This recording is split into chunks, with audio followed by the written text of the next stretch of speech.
भाई राजीव।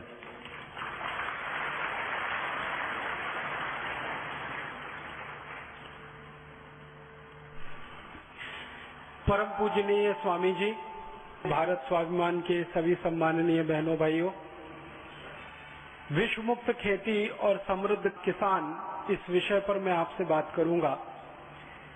हमारे भारत देश में एक बहुत पुरानी कहावत है और उस कहावत में ऐसा कहा जाता है, उत्तम खेती मध्यम वान, करे चाकरी कुकर निदान। ये हिंदी में कहावत है। इसका अर्थ ये होता है कि खेती जीवन में सबसे उत्तम काम है, सबसे अच्छा काम है, सर्वश्रेष्ठ काम है, और व्यापार करना मध्यम दर्जे का काम है, बीच के स्तर का काम है, और नौकरी करना किसी की भी ये सबसे निचले दर्जे का काम है। इसको कुत्ते जैसा काम माना गया है कि जो कुत्ता करता है वो काम नौकरी करने जैसा है।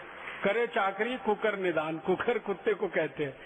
तो हमारे यहाँ नौकरी करना सबसे खराब काम है, व्यापार करना उससे थोड़ा बेहतर काम है, और खेती करना सबसे अच्छा, सबसे उत्तम काम है। ये भारत में हजारों साल से चला आया। लेकिन पिछले 25-30 वर्षों में कुछ उल्टा हो गया हमारे देश में। पिछले 25-30 वर्षों में ऐसा हो गया है कि खेती सबसे खराब काम है, व्यापार अभी भी मध्यम दर्जे पर है, और नौकरी सबसे अच्छा काम हो गया है। इस देश में जो भी बेरोजगार किसी व्यक्ति को आप मिलेंगे और पूछेंगे भाई क्या करना चाहते हो, तो नौकरी करना चाहता है। अच्छी खासी पढ़ाई लिखाई करके भी नौकरी ही करना चाहता है। बड़े बड़े हमारे देश के विद्यार्थी, बड़े बड़े से मतलब जो इंजीनियरिंग पढ़ते हैं, मैनेजमेंट की पढ़ाई करते हैं, डॉक्टरी की पढ़ाई करते हैं, 5-7 साल लगातार मेहनत करते हैं, लाखों करोड़ों रुपए खर्च करते हैं, उनसे भी पूछो तो वो भी नौकरी करना ही चाहते हैं। किसी न किसी नौकरी में उनको जगह मिल जाए, सरकार की नौकरी हो या निजी क्षेत्र की हो, प्राइवेट सेक्टर की हो, तो नौकरी इस समय सबसे अच्छा काम हो गया भारत में।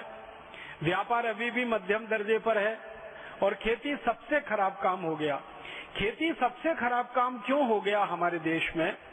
उसका कारण ये है कि जो खेती सबसे अच्छा हुआ करता था आज से 40 साल पहले, वो अब सबसे खराब है, क्योंकि खेती में खर्चा तो बहुत बढ़ गया, आमदनी नहीं बढ़ी।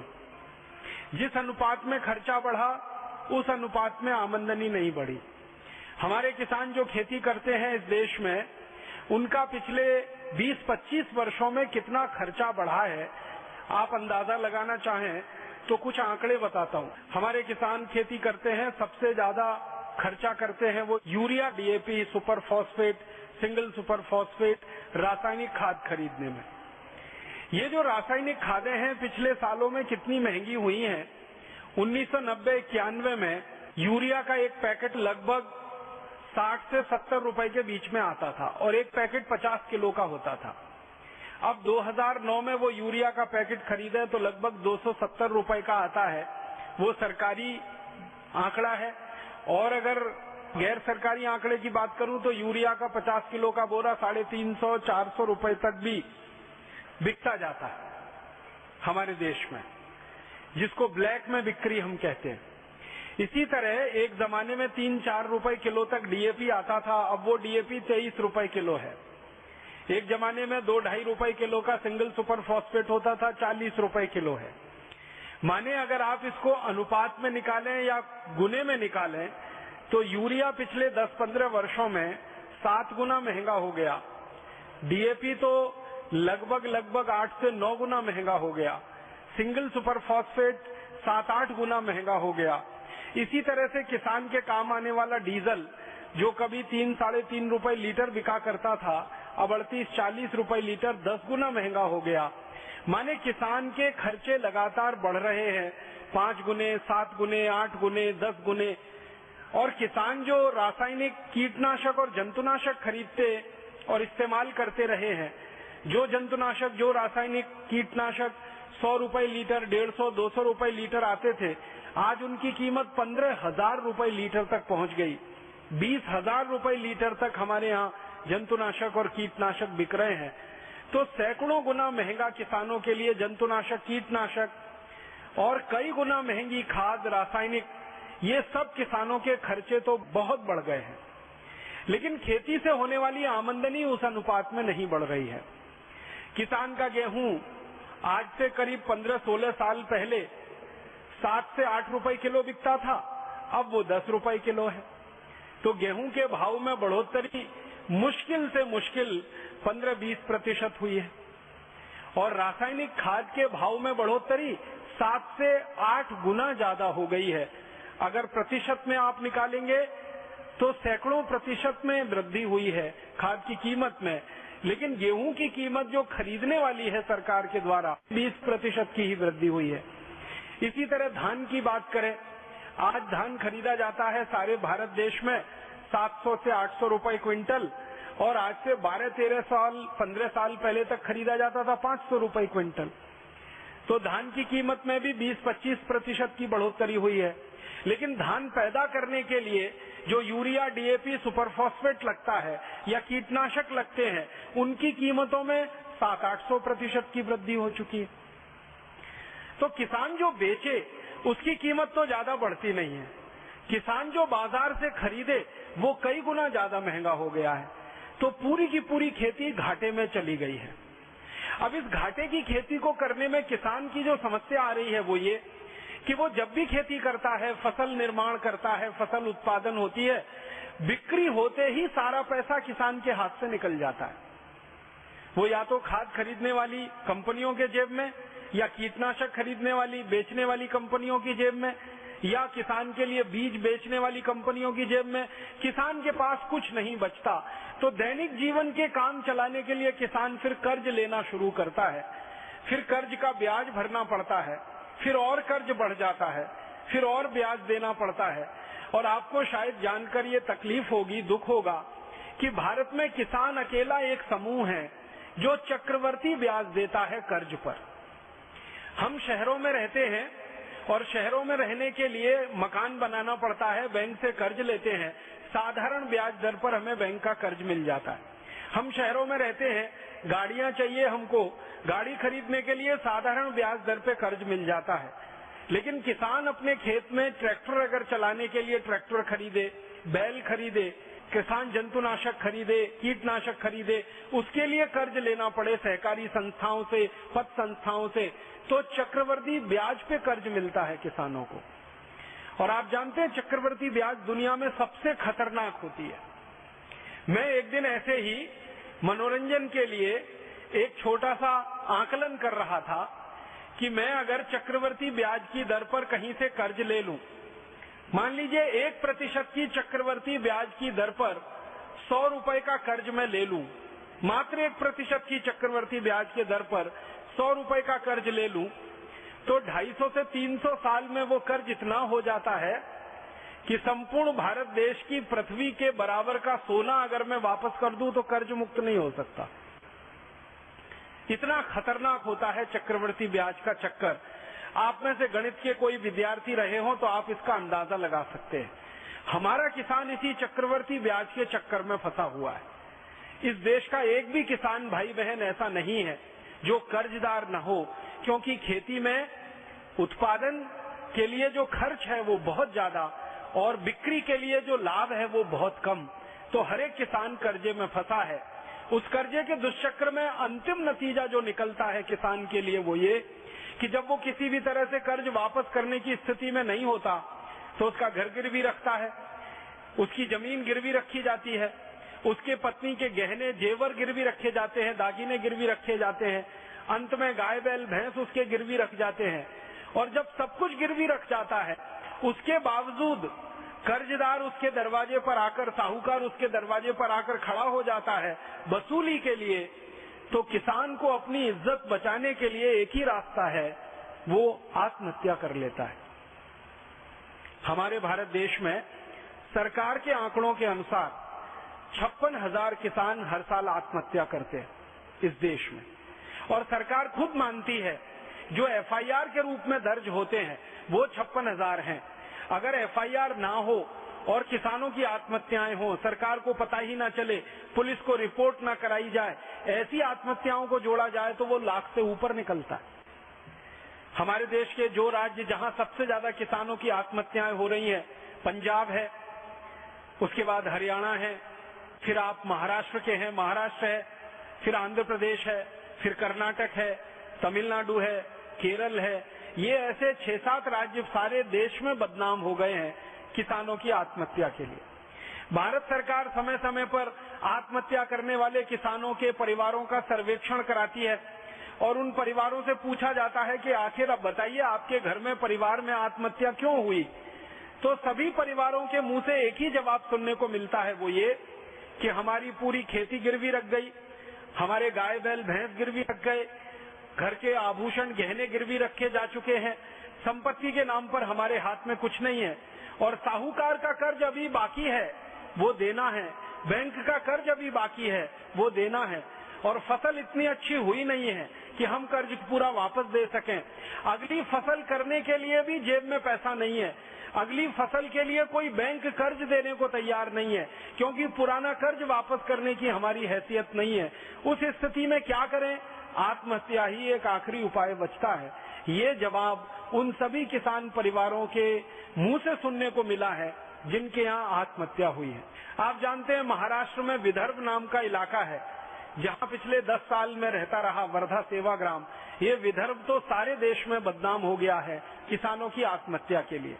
इसी तरह आंध्र प्रदेश का एक बहुत बड़ा इलाका है वरंगल के आसपास का, वो सारे देश में बदनाम हो गया है किसानों की आत्महत्या के लिए। पंजाब में भटिंडा के आसपास का पूरा इलाका है, सारे देश में बदनाम है किसानों की आत्महत्या के लिए। केरल में कासरगोड का इलाका है, पूरे देश में बदनाम है किसानों की आत्महत्या के लिए। कर्नाटक में उत्तरी कर्नाटक, दक्षिणी कर्नाटक बदनाम हो रहा है किसानों की आत्महत्या के लिए। धीरे धीरे धीरे धीरे ये बीमारी गहरी होती जा रही है। आखिर आप जरा सोचिए, अपने दिल पर हाथ रखे कि कोई किसान अपनी जिंदगी को खत्म कर ले, ये तो अंतिम फैसला है और ये अंतिम फैसला कितने बड़े दर्द के बीच वो करता होगा। कोई व्यक्ति सामान्य रूप से मरना नहीं चाहता। जिसने जीवन पाया है वो जीवन के आखिरी समय तक संघर्ष करता है जिंदा रहने के लिए, लेकिन किसान हमारे देश में इतना संवेदनशील बन गया है कि वो जीवन को ही खत्म कर लेता है 1 मिनट में। और इससे बड़ी विडंबना क्या होगी कि हमारा किसान जिन दवाओं को लाता है कीड़े मारने के लिए, जंतु मारने के लिए, कीटनाशक मारने के लिए, उन्हीं दवाओं को पीकर वो खुद मर जाता है। इससे बड़ा अफसोस और विडंबना इस देश में क्या हो सकती है। और ये सारा का सारा दुष्चक्र हमारे देश में किसानों के कर्जे में फंसकर आत्महत्या करने का, ये जुड़ा हुआ है खेती के घाटे से। और खेती का घाटा जुड़ा हुआ है उस व्यवस्था से जिसमें किसान के काम आने वाला यूरिया, डीएपी, सुपर फॉस्फेट तो महंगा होता जाए, कीटनाशक, जंतुनाशक तो महंगा होता जाए, किसान के बीज तो महंगे होते जाएं, लेकिन किसान के द्वारा उत्पादित की जाने वाली वस्तुएं लगातार सस्ती से सस्ती बिकें और कम से कम पैसा किसानों को मिले। कारण क्या है इसका? किसानों के द्वारा जो उत्पादित की जाने वाली वस्तुएं हैं, गेहूं, चना, दाल आदि आदि सैकड़ों हजारों किस्म की चीजें किसान भाई पैदा करते हैं, इनका सस्ते से सस्ता बिकने का कारण है अंग्रेजों सरकार के द्वारा बनाया गया एक कानून जो भारत में आजादी के 63 साल के बाद भी चल रहा है। और वो कानून का नाम है एग्रीकल्चरल प्राइस कमीशन एक्ट। इस कानून में व्यवस्था ये है कि किसान जो भी कुछ पैदा करेंगे उसका भाव किसान खुद तय नहीं करेंगे, सरकार उसका भाव तय करेगी। और सरकार जब इसका भाव तय करती है खेती के द्वारा उत्पादित वस्तुओं का, तो उसमें सबसे बड़ा धोखा किसानों के साथ होता है वो ये कि किसान जो गेहूं, चना, चावल, दाल आदि पैदा करता है, इसको पैदा करने के लिए किसान जो मेहनत करता है, जो श्रम करता है, उस श्रम का, उसकी मेहनत का मूल्य सरकार उसको नहीं देती है। कितनी बड़ी विडंबना है इस देश की कि किसान साल में 365 दिन खेत में काम करता है और उसको जब फसल का भाव तय करने के लिए सूत्र बनाया जाता है, उसमें किसान की मेहनत सिर्फ 2.5 से 3 महीने की जोड़ी जाती है, जबकि किसान पूरे साल खेत में काम करता है। 365 दिन खेत में काम करता है किसान और 120 दिन की उसके श्रम की कीमत उसके फसल के मूल्य को तय करने में जोड़ी जाती है। मतलब सीधा सा ये है कि 8 से 9 महीने का किसान का जो श्रम है वो बेकार का श्रम होता है, वो बिना किसी पैसे के सरकार के द्वारा गणना उसकी कर दी जाती है। एक तो सबसे बड़ा धोखा ये है कि 365 दिन किसान काम कर रहा है, उसका श्रम सिर्फ 3 से 4 महीने का जोड़ा जाएगा। दूसरा धोखा किसानों के साथ ये होता है वो ये कि किसान जो खेत में मेहनत करता है उस श्रम का मूल्य भारत में सबसे कम लगाया जाता है। अगर कोई व्यक्ति बैंक में नौकरी करे, चतुर्थ क्लास कर्मचारी होने की स्तर की, उसका भी श्रम का मूल्य किसानों से ज्यादा है। हमारे देश के बैंक में काम करने वाला चतुर्थ श्रेणी का कर्मचारी एक दिन में बड़े आराम से 300 से 400 रुपए अपनी मेहनत का श्रम का मूल्य पा लेता है, लेकिन किसान को अपनी मेहनत का, अपने श्रम का एक दिन का मूल्य 100 रुपए से ज्यादा कभी सरकार के द्वारा दिया नहीं जाता। और ये 100 रुपए भी पिछले 2-3 वर्षों में हुआ है। 2-3 वर्ष पहले तक तो 60 रुपए ही गिना जाता था किसान की मेहनत का एक दिन का मूल्य। और इससे भी बड़ा दुख है, अफसोस है वो ये कि किसान काम करता है खेत में अकेले नहीं, पूरे परिवार के साथ, लेकिन जब उसके श्रम का मूल्य जोड़ा जाता है तो सिर्फ अकेला।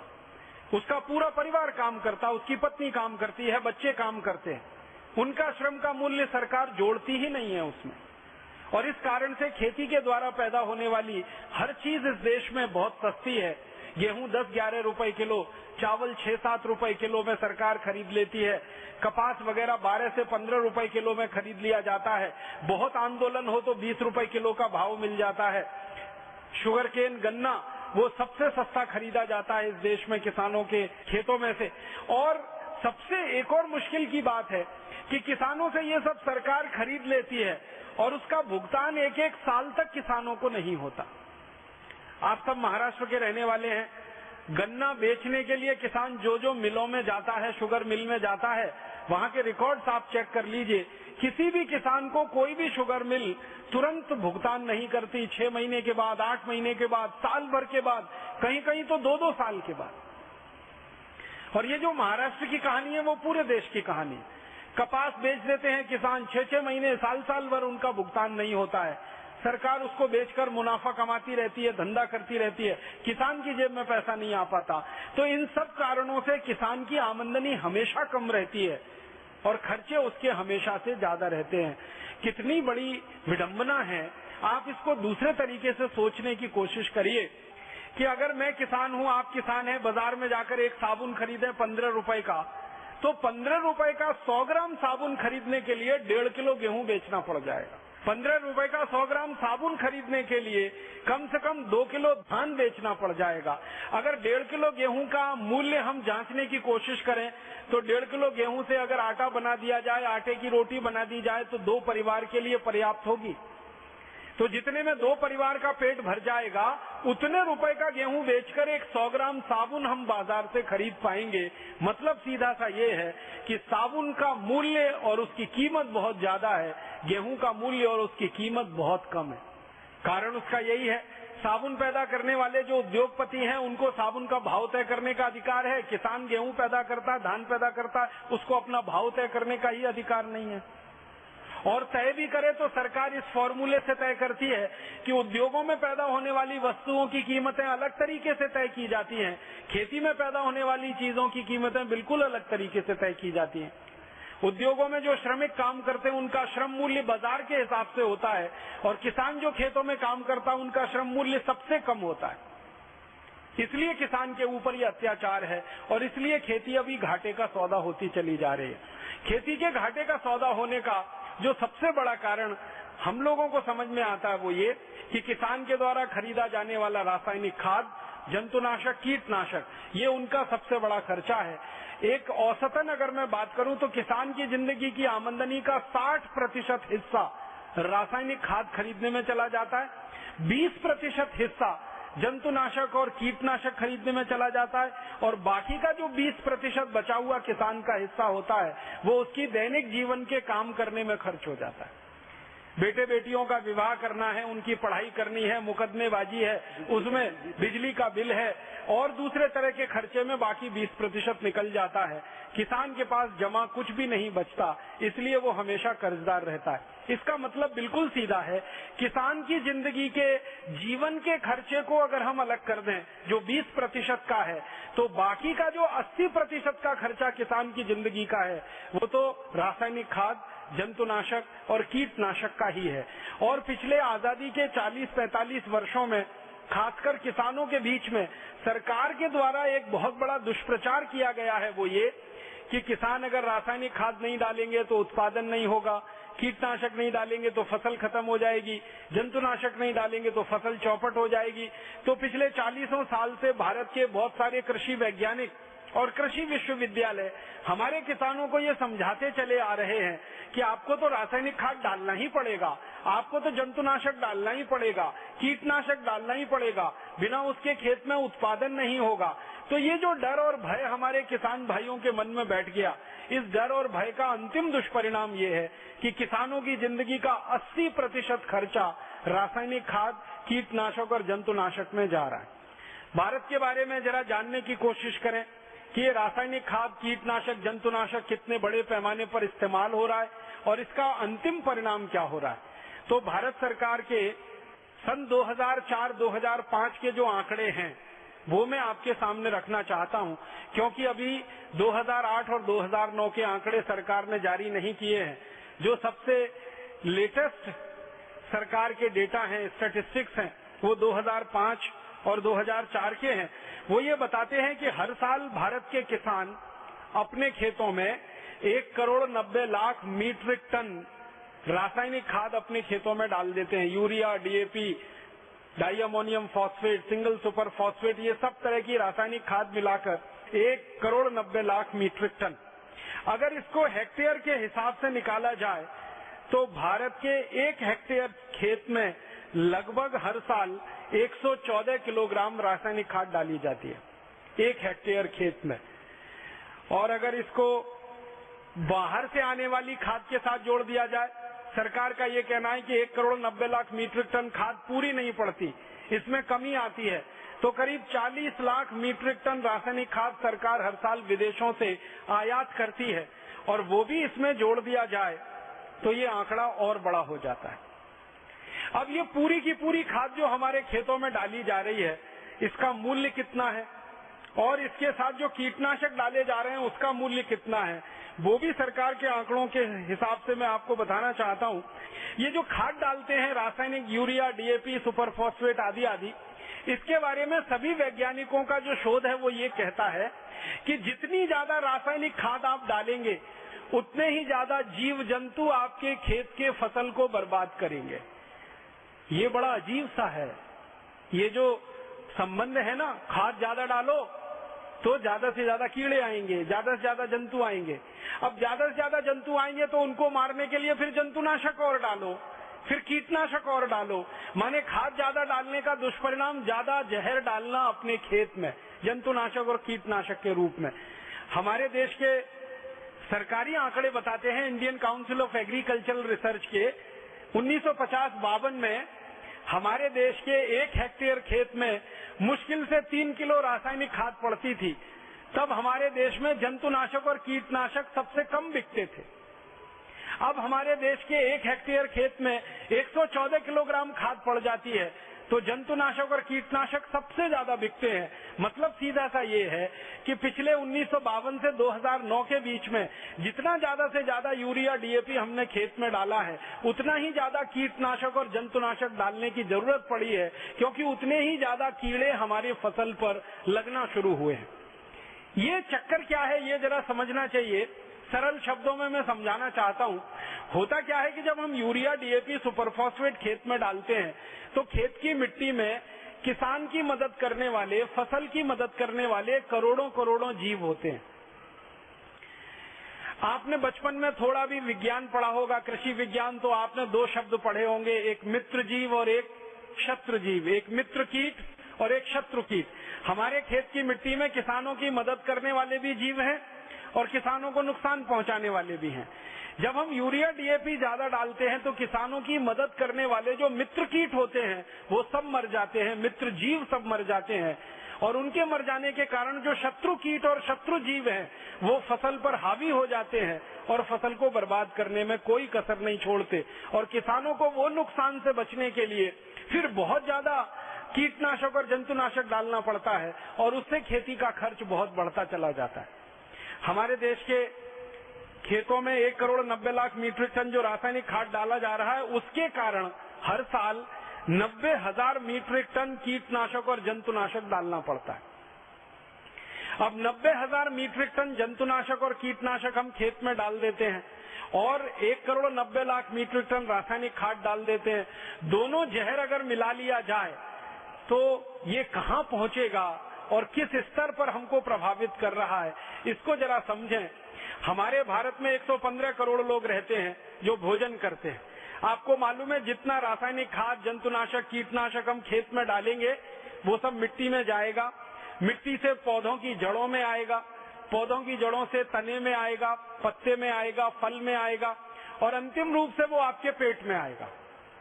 अगर खेत में गेहूं पैदा किया गया यूरिया डीएपी से और उसमें कीटनाशक जंतुनाशक डाला गया तो उस गेहूं को जो भी खाएगा उसके पेट में वो कीटनाशक जहर जाएगा ही, उसके पेट में वो रासायनिक खाद का जहर जाने ही वाला है। इसी तरह से धान के खेत में, इसी तरह से दालों के, सब्जियों के खेत में, जो भी खेत में आप डालेंगे अंतिम रूप से वो आपके पेट में आने वाला है।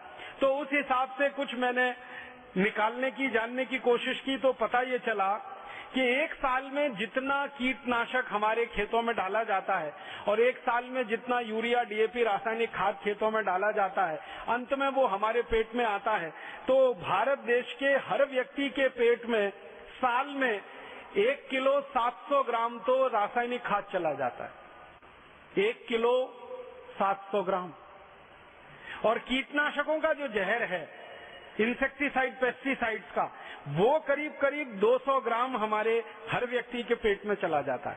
माने हर साल भारत का व्यक्ति 1 किलो 700 ग्राम तो यूरिया डीएपी सुपर फॉस्फेट खा रहा है और करीब 200 ग्राम भारत का हर व्यक्ति कीटनाशक, जंतुनाशक, जिनको अंग्रेजी भाषा में कहते हैं chlorpyrifos, dichromate, monocrotophos, DDT, endosulfan, malathion, parathion, benzene hexachloride आदि आदि नामों से जिन कीटनाशक और जंतुनाशकों को हम जानते हैं, ये हर साल हर व्यक्ति के पेट में 200 ग्राम जा रहे हैं और रासायनिक खाद के रूप में 1 किलो 700 ग्राम जा रहे हैं। अब ये अलग बात है कि भगवान ने आपको 2 अच्छे से किडनी दे रखी है जो इस जहर की सफाई करती रहती है।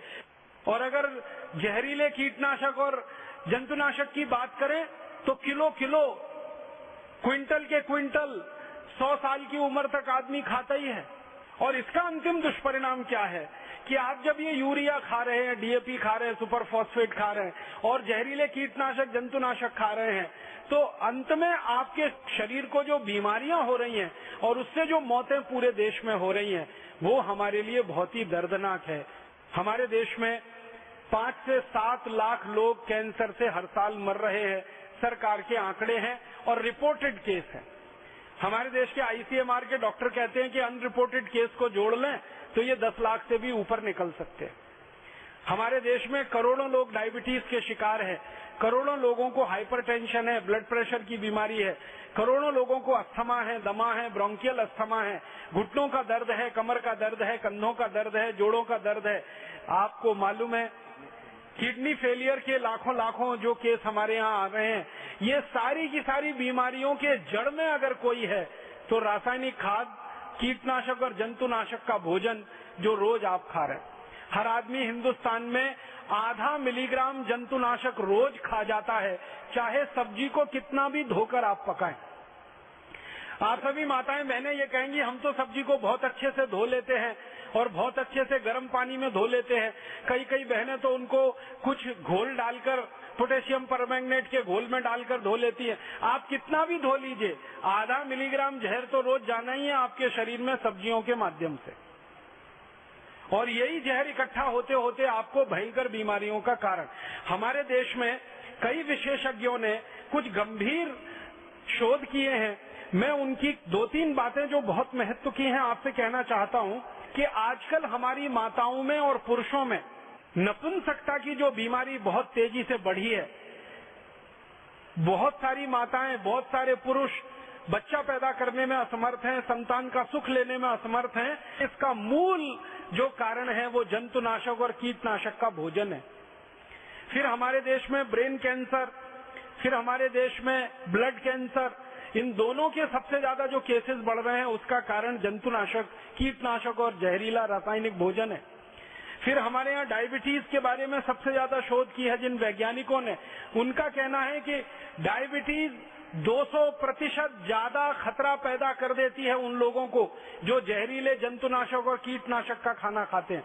माने एक व्यक्ति अगर सामान्य खाना खाता है जिसमें जहर नहीं है और दूसरा व्यक्ति जो जहर वाला खाना खाता है, कीटनाशक और जंतुनाशक और रासायनिक खाद का, तो जो जहर वाला खाना खा रहा है उसको 200% ज्यादा संभावना है डायबिटीज होने की बनिस्बत की उसके के जो शुद्ध खाना खा रहा है। इसी तरह कैंसर के बारे में कहते हैं 300% ज्यादा संभावनाएं हैं कैंसर होने की जो जहरीला भोजन खा रहे हैं अपने जीवन में। न्यूरोलॉजिकल डिसऑर्डर आपको बहुत ज्यादा होने की संभावना है, तो ये जहरीले कीटनाशक जंतुनाशक। वैज्ञानिकों ने अब तक जो शोध की है वो बताते हैं 48 किस्म की ऐसी बीमारियां जिनका इलाज नहीं है दुनिया में किसी पैथी के पास, एलोपैथी के पास आदि आदि जो प्रचलित चिकित्सा पद्धति है सारी दुनिया में।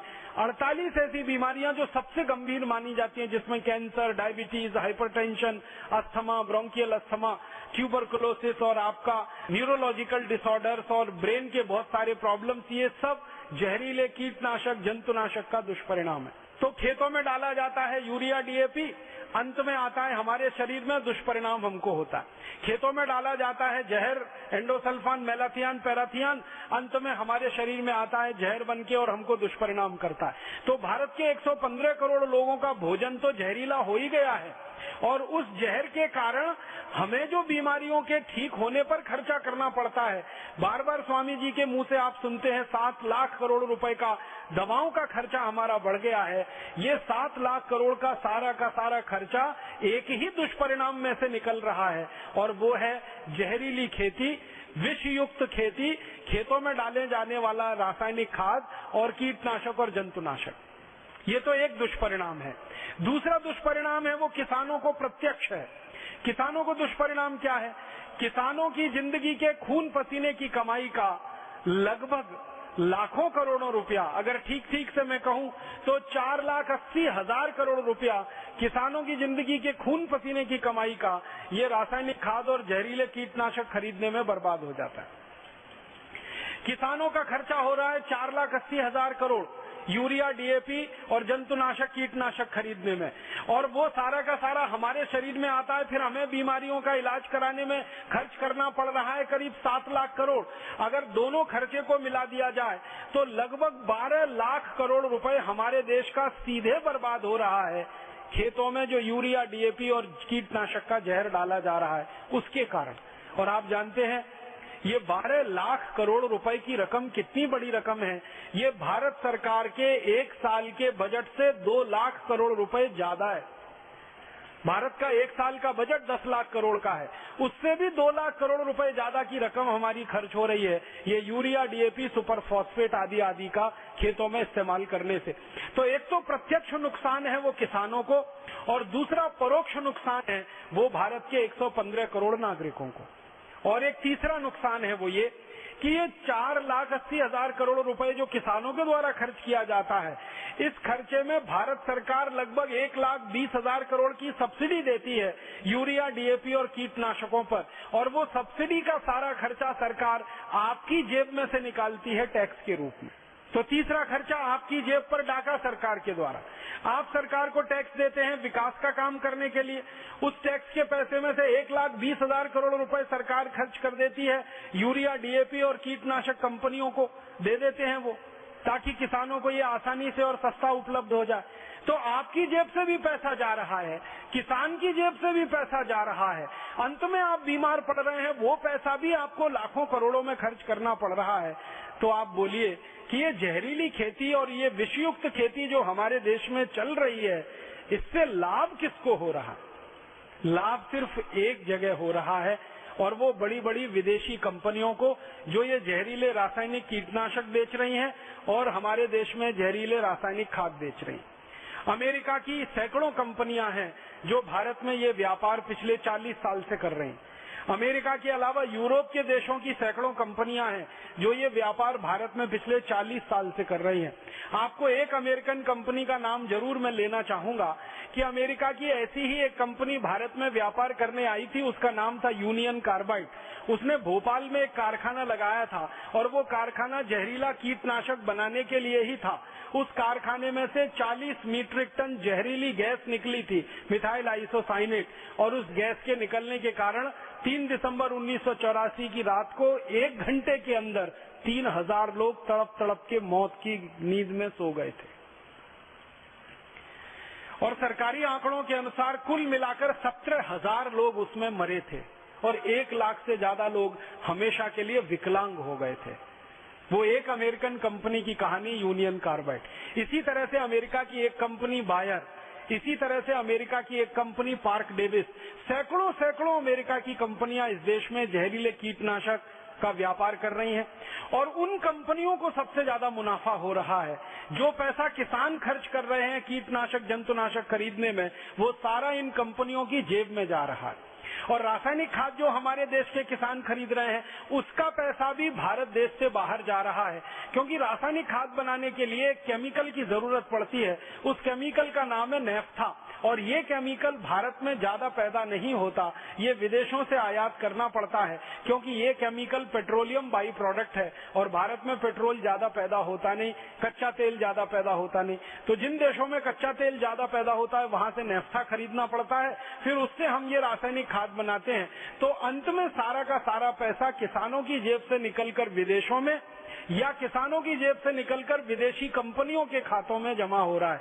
माने हर साल का जो हम 12 लाख करोड़ रुपया फालतू में बर्बाद कर रहे हैं इस देश का, वो या तो अमेरिका को समृद्ध बना रहा है, अमेरिकन कंपनियों को समृद्ध बना रहा है, यूरोप की कंपनियों को समृद्ध बना रहा है, किसानों को गरीब और कंपनियों को अमीर, ऐसा बनाने की व्यवस्था हमारे देश में चल रही है।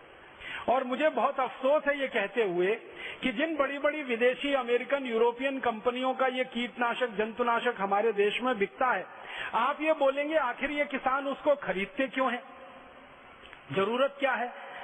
तो मैं आपको बताऊं कि इन कंपनियों के बड़े बड़े एजेंट गांव-गांव में घूमते रहते हैं और किसानों को ये समझाते रहते हैं, देखो ये बहुत अच्छा कीटनाशक आया, ये बहुत अच्छा जंतुनाशक आया, एक स्प्रे करो तो सब कीड़े मर जाते हैं, एक स्प्रे करो तो सब जंतु मर जाते हैं, और धीमे से कहते हैं बस कीमत इसकी 15,000 रुपए लीटर है।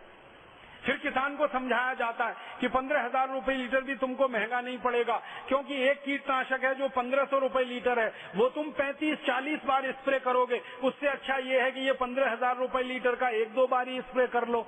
तो इस तरह के कैलकुलेशन में किसानों को फंसाकर वो कंपनियां अपना खूब माल बेच लेती हैं और किसान भोले भाले सीधे साधे उसको खरीद लेते हैं। किसानों से जब हम बात करते हैं कि भाई आप इनके चक्कर में क्यों फंस जाते हैं, तो वो अपनी राम कहानी सुनाते हैं। वो कहते हैं कीड़ा आ गया फसल पर, अब क्या करें, फसल चौपट हो जाएगी, उसको बचाना है, क्योंकि अगला फसल लगाने के लिए कर्ज लेना है, कर्ज के लिए ब्याज देना है, तो पैसे तो हाथ में चाहिए, तो फसल बर्बाद होते हुए हम नहीं देख सकते, तो किसी भी कीमत पर ये फसल बचानी है, इसके लिए कितना भी बड़ा खर्च हम करने को तैयार हो जाते हैं। ये किसानों की अपनी कहानी। तो ये दोनों तरह से दुष्चक्र चलता है और अंत में किसान पिसता है और आप सब इस जहरीले आक्रमण के शिकार होकर बीमारियों में फंसते चले जाते हैं। मैं आपको एक छोटी सी जानकारी और देना चाहता हूं कि हमारे देश में ये जो कंपनियां जहर बेच रही हैं, ये जहर किस किस राज्य में कितना कितना बिक रहा है और कैसे उनका इस्तेमाल किसानों के बीच में करवाया जा रहा है। कुछ राज्यवार आंकड़े हैं। सबसे ज्यादा ये जहर जो डाला जा रहा है वो उत्तर प्रदेश में है। उत्तर प्रदेश में एक साल में 6,855 मीट्रिक टन जहर डाल दिया जाता है खेत में, पेस्टिसाइड और इंसेक्टिसाइड के रूप में। फिर उत्तर प्रदेश के बाद दूसरा नंबर है पंजाब का। पंजाब में हर साल 6,900 मीट्रिक टन जहर डाल दिया जाता है कीटनाशक और जंतुनाशक का। फिर तीसरे नंबर पे है हरियाणा, जहां 4,520 मीट्रिक टन जहर डाल दिया जाता है हर साल। फिर उसके बाद गुजरात है, फिर आंध्र प्रदेश है, फिर उसके बाद मध्य प्रदेश है, फिर महाराष्ट्र है, फिर ऐसे हिंदुस्तान के 33 राज्य हैं। कुल मिलाकर मैंने आपको बताया 90,000 मीट्रिक टन है। जो जो कीटनाशक जंतुनाशक डाले जाते हैं उनमें जो सबसे ज्यादा डाला जा रहा है डीडीटी। डीडीटी के बारे में मैं आपको एक जानकारी बता दूं, वो ये कि दुनिया के 56 देशों में डीडीटी बनाना, डीडीटी बेचना दोनों कानूनन जुर्म है। और कई देशों में तो इतना सख्त कानून है कि डीडीटी बेचते हुए कोई पकड़ा जाए तो 20 साल की सजा हो जाती है, 20 साल की कैद हो जाती है। ऐसे 56 देशों में डीडीटी बंद है और ये बंद हुए भी कम से कम 20-25 साल हो गए। तो दुनिया के 56 देशों में जो डीडीटी बंद है बनाना बेचना, वो डीडीटी भारत में धड़ल्ले से बन रहा है और धड़ल्ले से बिक रहा है और धड़ल्ले से इस्तेमाल किया जा रहा है और अंत में आपके शरीर में आ रहा है। सबसे ज्यादा इस्तेमाल हो रहा है डीडीटी का। फिर दूसरे नंबर पर सबसे ज्यादा इस्तेमाल हो रहा है एंडोसल्फान का। फिर तीसरे नंबर पर सबसे ज्यादा इस्तेमाल हो रहा है मेलाथियान का। फिर बेंजीन हेक्साक्लोराइड, क्लोरोपाइरीफॉस, फिर लिंडेन, फिर मोनोक्रोटोफॉस, ऐसे ऐसे करीब 786 किस्म के तो पेस्टिसाइड इस्तेमाल हो रहे हैं और 212 किस्म के इंसेक्टिसाइड इस्तेमाल हो रहे हैं। अगर कुल मिलाकर देखेंगे तो 1000 से ऊपर जहर अलग अलग नामों से हमारे देश में बेचे जा रहे हैं और किसानों के द्वारा खेत में डाले जा रहे हैं। एक और जो गंभीर बात है जो मैं आपसे कहना चाहता हूं कि ये जहर में जो करीब 1100 किस्म के कीटनाशक और जंतुनाशक भारत में डाले जा रहे हैं, इनमें से 50% जंतुनाशक और कीटनाशक उन देशों में पूरी तरह से बंद हैं जिन देशों की कंपनियों के द्वारा भारत में बेचे जा रहे हैं। जैसे अमेरिका की बहुत सारी कंपनियां भारत में वो जहरीले कीटनाशक बेच रही हैं जो अमेरिका में बनाना और बेचना जुर्म है। जर्मनी की बहुत सारी कंपनियां हमारे यहाँ ऐसे कीटनाशक बेच रही हैं जो जर्मनी में बनाना और बेचना बंद है। हमारे देश में ब्रिटेन की बहुत सारी कंपनियां, हॉलैंड की बहुत सारी कंपनियां, डेनमार्क की बहुत सारी कंपनियां ऐसे जहरीले कीटनाशक भारत में बेच रही हैं जो उनके देशों में 20 साल से बंद है। माने जिन चीजों को वो अपने यहाँ पैदा नहीं करते, बिकवाते नहीं, उनको भारत में ला लाकर उनकी कंपनियां डंप कर रही हैं, बेच रही हैं और भारत को पूरा विष का भंडार धीरे धीरे उन्होंने बना दिया है। मैं आपको एक बहुत गहरी बात कहना चाहता हूं, वो ये कि दुनिया भर के वैज्ञानिक जो पिछले 40 साल से कीटनाशक और जंतुनाशकों पर शोध कर रहे हैं, पेस्टिसाइड, इंसेक्टिसाइड पे काम कर रहे हैं, सभी वैज्ञानिकों का एक ही निष्कर्ष है, वो ये कि जो भी जहर हम खेत में डालते हैं कीड़े मारने के लिए या जंतु मारने के लिए, वो मात्र अपने लक्ष्य में 2% ही काम में लगता है। 98% जहर तो प्रदूषण बढ़ाने में खर्च हो जाता है। इसको और समझाऊं सरल भाषा में, मान लीजिए खेत में कोई कीड़ा आके बैठ गया, कोई फसल है उस पर कोई कीड़ा आ गया, मान लीजिए नाम लेके कहता हूं अमेरिकन बोलवॉर्म आ गया। कपास के पौधे पर सबसे ज्यादा लगने वाला हमारे यहाँ कीड़ा है, उसको अमेरिकन बोलवॉर्म कहते हैं। ये आ गया, लग गया।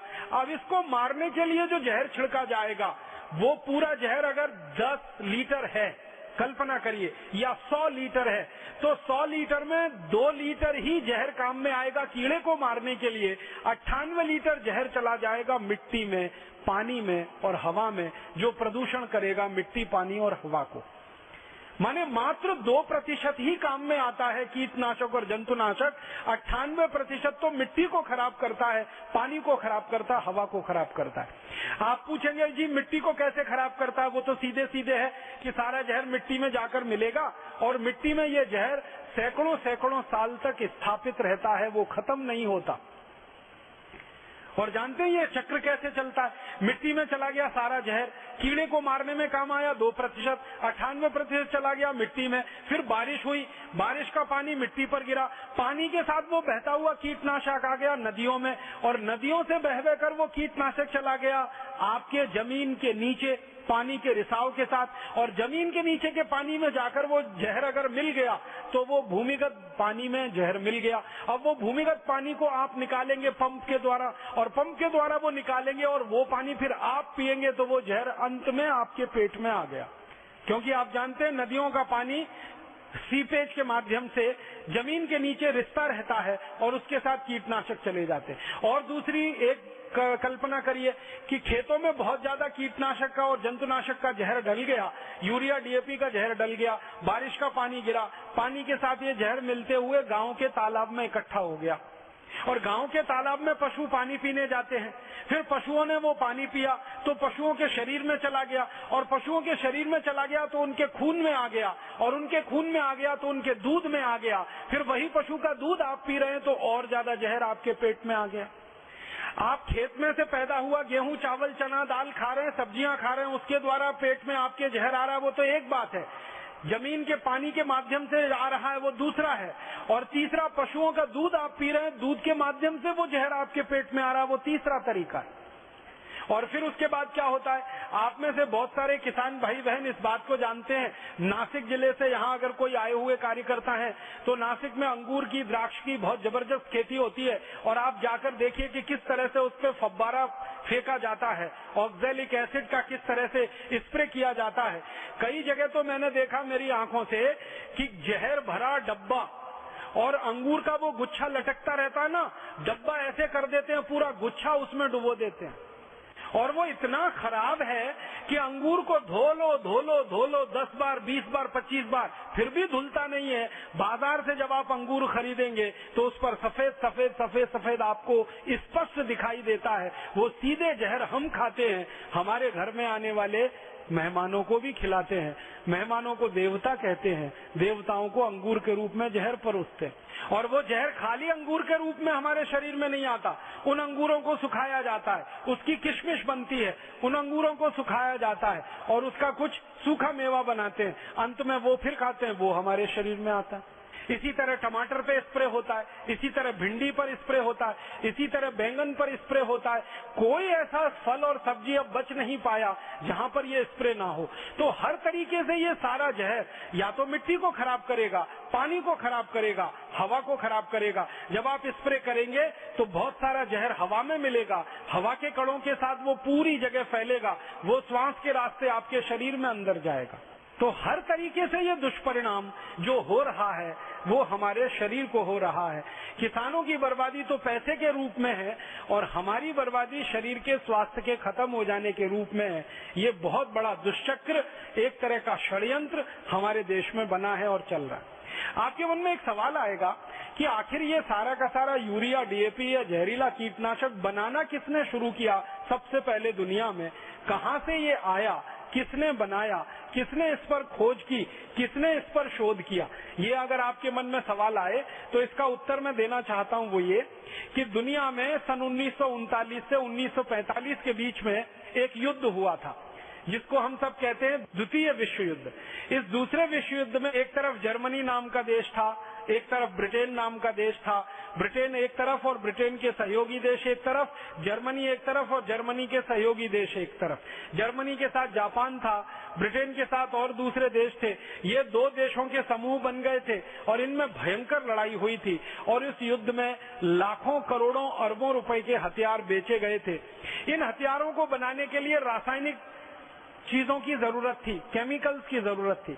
आप जानते हैं कि रासायनिक हथियार बनाने के लिए केमिकल चाहिए, रसायन चाहिए।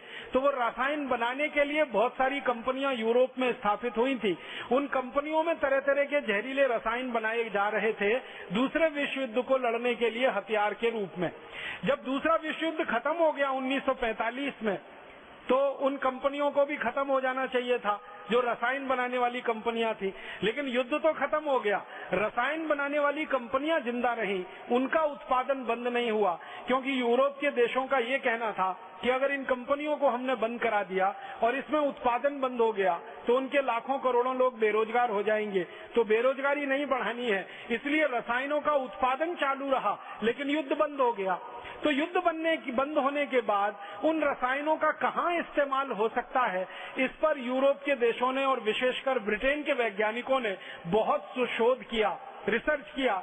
रिसर्च करके, शोध करके उनको पता चला कि जिन जहरीले रसायनों का इस्तेमाल करके बम बनाए जा सकते हैं, उन्हीं जहरीले रसायनों का इस्तेमाल करके खाद भी बनाया जा सकता है, यूरिया बनाया जा सकता है, डीएपी बनाया जा सकता है।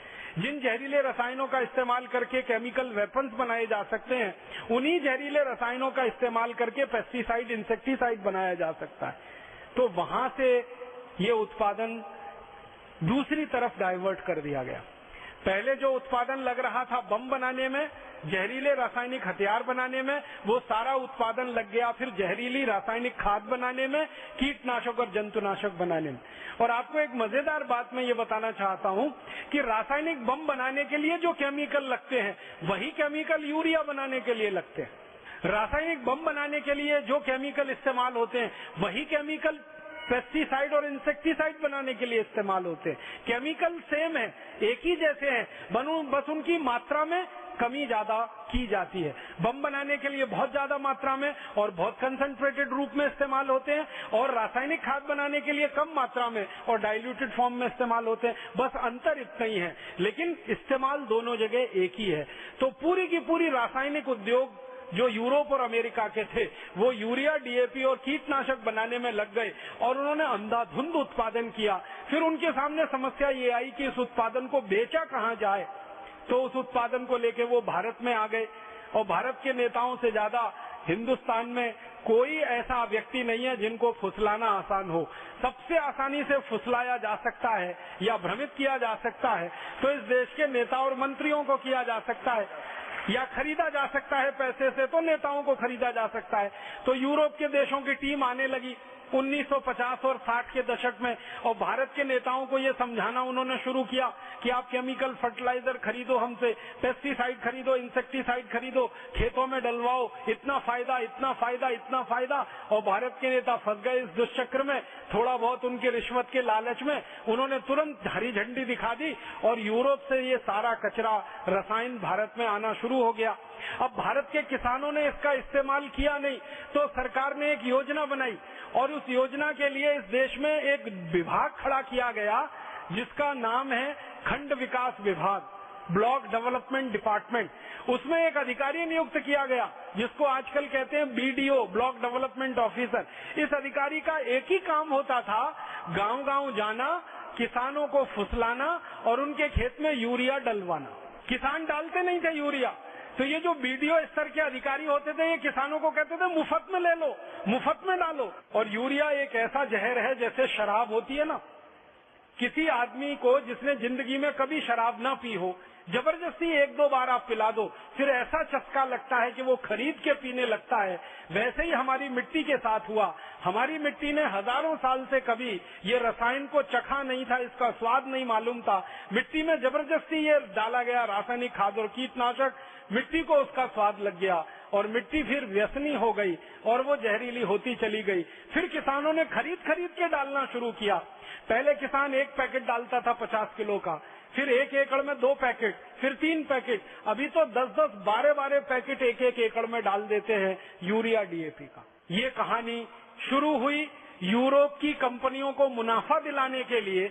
दूसरे विश्व युद्ध में जो रसायन बनाए थे उनका क्या इस्तेमाल किया जाए युद्ध खत्म होने के बाद, उसका दिमाग लगाकर उन्होंने जो रास्ता निकाला वो अंत में जाकर खत्म हुआ भारत के खेतों पर, और उसने बर्बाद कर दिया हमारी करोड़ों हेक्टेयर जमीन को और लाखों करोड़ों किसान को। ये कहानी वहां से शुरू होकर यहाँ तक आई, और अब इस कहानी में पूरे देश के किसान फंस गए हैं, सरकारी विभाग और तंत्र फंस गए हैं। तब अब समस्या के समाधान के रूप में हमारे सामने प्रश्न है कि हम क्या करें। एक रास्ता तो ये है कि ये जो जहरीली खेती चल रही है पूरे भारत देश में, इसको चलने दिया जाए।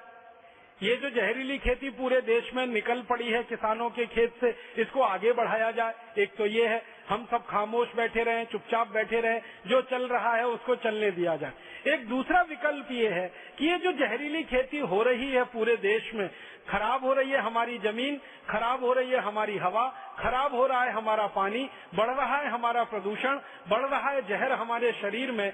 इतना जहर बढ़ गया है हमारे शरीर में कि दिल्ली में all India institute of medical sciences ने कुछ माताओं के दूध का परीक्षण किया तो माताओं के दूध में डीडीटी निकला। इतना जहर बढ़ गया। ये जहर की 2 कहानियां मैं जरूर सुनाना चाहूंगा, अंदाजा लगे आपको। भारत देश में ये पंजाब हमारे बिल्कुल पड़ोस में है। वहाँ का एक छोटा सा गांव है, मैं वहाँ गया हूँ। उस गांव का नाम है हरि किशनपुरा। छोटा सा गांव है पंजाब का, बठिंडा के नजदीक का हरि किशनपुरा गांव में मैं गया तो आपको हैरानी होगी, मुझे बहुत हैरानी हुई। गांव के बाहर एक बोर्ड लगा हुआ था बहुत बड़ा, उस पर गुरमुखी भाषा में कुछ लिखा हुआ था। मैंने एक पंजाबी गुरुमुखी जानने वाले मेरे सहयोगी को पूछा, मैं पूछा ये क्या लिखा है, गांव के बाहर बड़ा सा बोर्ड लगा है। तो उसने बड़ी गंभीरता से कहा कि राजीव भाई इस पर लिखा हुआ है ये हरि किशनपुरा पूरा का पूरा गांव बिकने के लिए तैयार है, कोई खरीदार हो तो संपर्क करे। आपको तो इस पे हंसी आएगी, लेकिन मुझे तो रोना आ गया। मैंने कहा ये क्या लिखा? उसने कहा यही लिखा है। मैंने कहा सच? कि उसने कहा बिल्कुल सच, ये गांव बिकने को तैयार है। तो क्यों? तो उन्होंने कहा ये तो नहीं मालूम, गांव में चलो तो पूछते। तो हम गांव में गए, एक सरदार जी से सबसे पहले मुलाकात हुई। हमने उनको पूछा कि आपके गांव के बाहर बोर्ड लगा है कि गांव बिकाऊ है, बिकने को तैयार है। उसने कहा कि इस गांव का हर किसान परिवार 6 लाख रुपए का कर्जदार है। हम में से किसी में इतनी हैसियत नहीं है कि हम हमारा कर्ज वापस कर सकें, इसलिए हमने ये बोर्ड लगा दिया है कि कोई आए और हमारे गांव को खरीद ले, हर परिवार को 6 लाख रुपए दे दे। हम ये कर्ज हमारा चुकाना चाहते हैं और जिंदगी भर के लिए जो हमारा गांव खरीदेगा उसकी गुलामी करने को हम तैयार हैं। हम बहुत दुखी हैं, हम बहुत परेशान हैं, हर परिवार पर 6 लाख रुपए का कर्ज है। वो भाई को हमने पूछा ये कर्ज कैसे हो गया? तो उन्होंने कहा इस गांव की मुख्य फसल है वो कपास है, और कपास की फसल पर 35 बार हमको स्प्रे करना पड़ता है जहरीली दवाओं का। 35 बार कपास की फसल पर 35 बार स्प्रे करना पड़ता है। क्यों? तो उन्होंने कहा इतने कीड़े आते हैं, इतने जंतु आते हैं कि हमारी फसल पूरी खराब हो जाती है, इसलिए 35 बार स्प्रे करते हैं। और स्प्रे करने के लिए दवाएं खरीदते हैं, 15-15 हजार रुपए लीटर की दवाएं खरीदते हैं, उसका स्प्रे करते हैं। कई बार वो स्प्रे भी फेल हो जाता है, फसल भी चौपट हो जाती है, साहूकार से कर्ज लेकर अगली फसल लगानी पड़ती है। इस चक्कर में हमारा कर्ज हर परिवार पर 6 लाख रुपए हो गया। फिर वो सरदार जी को मैंने पूछा कि आज से 40 साल पहले आपके यहाँ खेती करते थे तो भी ऐसे ही स्प्रे करते थे? उन्होंने कहा बिल्कुल नहीं करते थे, 40 साल पहले तो कोई स्प्रे नहीं करता था। क्यों? क्योंकि फसल पे कीड़ा लगता ही नहीं था। तो मैंने वो सरदार जी से ही पूछा कि आप याद करके बताओ, 40 साल पहले फसल पे कीड़ा नहीं लगता था, क्या करते थे आप ऐसा, और अब इतना कीड़ा लगता है, क्या करते हो ऐसा? तो सरदार जी ने बहुत सोचकर बताया, तो कहा कि 40 साल पहले हम गाय बैल भैंस का गोबर और उसका मूत्र खेत में डालते थे तो हमारे फसल पर कीड़ा नहीं लगता था। अब हमने यूरिया डीएपी डालना शुरू किया तो इतना कीड़ा लगता है कि हम कीड़े को मारने की दवा खरीद खरीद के कर्जदार हो चुके हैं। ये हरि किशनपुरा गांव की कहानी है। और आपको ये सुनकर और दुख होगा कि ये हरि किशनपुरा जैसा भारत में कोई एक गांव नहीं है, ऐसे भारत में हजारों गांव हैं जो इतने कर्जे में डूबे हुए हैं, बिकने को तैयार है। मैं विदर्भ में 10 साल रहा हूँ। 10 साल में विदर्भ में मैंने 100 से ज्यादा गांव देखे हैं जहाँ इसी तरह के बोर्ड लगे हुए हैं, ये गांव बिकाऊ है, ये गांव बिकाऊ है, क्योंकि गांव के किसानों पर कर्ज बहुत हो गया। ये एक कहानी। एक और कहानी मैं सुनाना चाहूंगा आपको कि ये यूरिया डीएपी और जहरीले कीटनाशकों का क्या दुष्परिणाम होता है। मैं एक बार गया था केरल के जिले कासरगोड में। कासरगोड एक जिला है केरल का, कर्नाटक के बॉर्डर पे है। कर्नाटक का एक जिला है उडुपी। उडुपी जहाँ से समाप्त होता है, कासरगोड जिला वहीं से शुरू हो जाता है। तो उडुपी और कासरगोड के बीच का इलाका, वहाँ एक गांव है, उसका नाम है पडरे। पडरे गांव में सबसे ज्यादा खेती होती है काजू की, और काजू का फसल ऐसा ही फसल है जिसमें सबसे ज्यादा कीड़ा लगता है।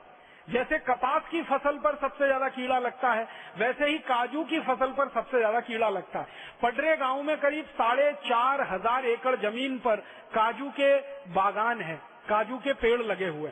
तो उसमें क्या होता है, 20 साल से वहाँ के किसान जो काजू की खेती करते हैं वो एक हेलीकॉप्टर किराए पे लेते हैं और उसमें जहरीले कीटनाशक जिसका नाम एंडोसल्फान है वो हेलीकॉप्टर में भरा जाता है और पूरे गांव के काजू के पेड़ पर जो 4,700 एकड़ में है वो छिड़का जाता है एंडोसल्फान, 20 साल से लगातार। जब मैं पहली बार उस गांव में गया था तब उन्होंने बताया कि हम 20 साल से ये छिड़क रहे हैं, और लगातार वो छिड़कने का दुष्परिणाम क्या हुआ है कि वो मैंने आपको बताया 2% एंडोसल्फान तो कीड़े मारने में चला जाता है, 98% गांव के तालाब में जाके घुल जाता है, और गांव के तालाब का पानी गांव के लोग पीते हैं तो उनके शरीर में वो एंडोसल्फान आ जाता है। परिणाम ये हुआ है कि पिछले 20 वर्षों से पडरे गांव में कोई भी नया बच्चा पैदा नहीं हुआ है। ताली मत बजाइए इस पे। 20 साल से नया बच्चा पैदा नहीं हुआ। नपुंसकता इतनी अधिक है उस गांव में, स्त्री और पुरुषों में बच्चे पैदा होने की संभावना नहीं। पुरुषों के वीर्य में शुक्राणु नहीं है, माताओं को अंडाणु नहीं बन रहे हैं। और उस पर रिसर्च करने के लिए Indian council of medical research की जब टीम गई, एक बहुत बड़े वरिष्ठ डॉक्टर के नेतृत्व में, डॉक्टर मोहन कुमार उनका नाम है, उन्होंने जब पूरे गांव के लोगों का ब्लड सैंपल लिया तो पता चला कि गांव के लोगों के खून में एंडोसल्फान नाम का कीटनाशक घुस गया है। और जितना मनुष्य की सहन करने की शक्ति है, जिसको हम टॉलरेंस लिमिट कहते हैं, उससे 40 गुना ज्यादा है। ये गांव के लोगों का खून रक्त परीक्षण जब किया तो डॉक्टर मोहन कुमार की टीम ने ये पाया। और वो टीम ने फिर बताया कि ये खून में इतना ज्यादा एंडोसल्फान है, इन लोगों को तो सवाल ही नहीं उठता कि बच्चे पैदा हो जाए। फिर पता लगाया गया कि बच्चे पैदा नहीं हो रहे, ये तो एक बीमारी। और क्या क्या है उस गांव में पता चला, हर घर का दूसरा और तीसरा आदमी कैंसर का शिकार है, हर घर में। फिर और ज्यादा रिसर्च हुई तो पता चला कि गांव में जितने बच्चे हैं जो पैदा हो गए 20 साल पहले, उनको अगर आप देखोगे तो किसी की उम्र 4-5 साल से ज्यादा नहीं लगती जो 20 साल से बड़े हैं, क्योंकि शरीर का ग्रोथ ही नहीं हुआ है। वो बिल्कुल छोटे से बच्चे हैं अभी भी। गांव में हम लोग गए तो देखा घरों के दरवाजों पे बच्चे बैठे हैं, स्कूल में बच्चे खेल रहे हैं। कुछ बच्चों के हाथ ऐसे हैं, कुछ बच्चों के हाथ ऐसे हैं, किसी के पांव ऐसे हैं, किसी को एक हाथ में 8-9 उंगलियां हैं, किसी को पांव में 10 से 12 उंगलियां हैं, और किसी के पांव बिल्कुल पीछे की तरफ मुड़े हुए हैं, किसी को आधा पांव है, एक पांव है ही नहीं है। इस तरह के 20 बच्चे। और ज्यादातर बच्चों को हमने देखा तो शरीर छोटा सा है, सिर बहुत बड़ा है। एक बच्चे का सिर इतना बड़ा कि वो हिला नहीं सकता, हमेशा लेटा रहता है। उस बच्चे की उम्र पूछी तो उसकी माँ ने कहा 32 साल की उम्र है, और मुझे लगा कि ये 4-5 साल का है। उन सभी बच्चों के हमने फोटोग्राफ्स खींचे थे। इतने खराब स्थिति में वहाँ के बच्चे जी रहे हैं, उठा नहीं सकते शरीर को, सिर बहुत भारी है, हाथ पांव एकदम छोटे हैं, या सिर एकदम छोटा है, हाथ पांव बहुत भारी है, या किसी को आंखें जो है ना जन्म से अंधे हैं, कोई बोल नहीं पाता है, किसी को हमेशा मुंह टेढ़ा रहता है, ऐसा लगता है जैसे पैरालिसिस हो गया। न्यूरोलॉजिकल डिसऑर्डर उस गांव में सबसे ज्यादा। डॉक्टर मोहन कुमार जो वहां काम कर रहे हैं, सेवा कर रहे हैं, उनको जब पूछा गया कि आपने इस गांव को कैसा पाया, तो उन्होंने कहा कि जब मैं इस गांव में आया था तो मुझे बताया गया कि केरल भारत का स्वर्ग है, इसलिए मैं इस गांव में आया सेवा करने के लिए। यहाँ आकर पता चला कि दुनिया का इतना खतरनाक नरक तो किसी भी देश में नहीं होगा जो इस केरल के कासरगोड जिले के पडरे गांव में है। शादी नहीं हुई, कोई अपनी बेटी उस गांव में भेजने को तैयार नहीं है, कोई उस गांव की बेटी को अपने घर में लाने को तैयार नहीं है। इतनी दुखदायी कहानी उस पडरे गांव की है। और उस पडरे गांव में जब हमने प्रवेश किया था तो वहां भी मलयाली भाषा में यही लिखा हुआ था कि केरल तो भारत का स्वर्ग है, लेकिन ये गांव दुनिया का नरक है। कारण जहरीला कीटनाशक एंडोसल्फान जो वहां छिड़का जा रहा है 20 साल से, कहां पर? काजू के बागानों पर, काजू के पेड़ों पर। तो ये इस तरह के भारत में आप ढूंढने निकलेंगे तो सैकड़ों गांव निकलेंगे। इतनी बड़ी त्रासदी हमारे देश में ये जहरीले कीटनाशकों से, इंसेक्टिसाइड, पेस्टिसाइड से और जहरीले रासायनिक खादों से हो रही है। तब अब प्रश्न उठता है कि आखिर इसका विकल्प क्या करें हम? तो हमें लगता है इसका एक ही विकल्प है, एकमात्र विकल्प है, वो ये कि भारत के किसानों को इस बात के लिए तैयार किया जाए कि वो जल्दी से जल्दी इस जहर को खेत में डालना बंद करें और इस जहर के स्थान पर कोई अमृत तत्व उपलब्ध हो हमारी प्रकृति के द्वारा, उसको अपने खेतों में खाद के रूप में, कीटनाशक के रूप में डालें।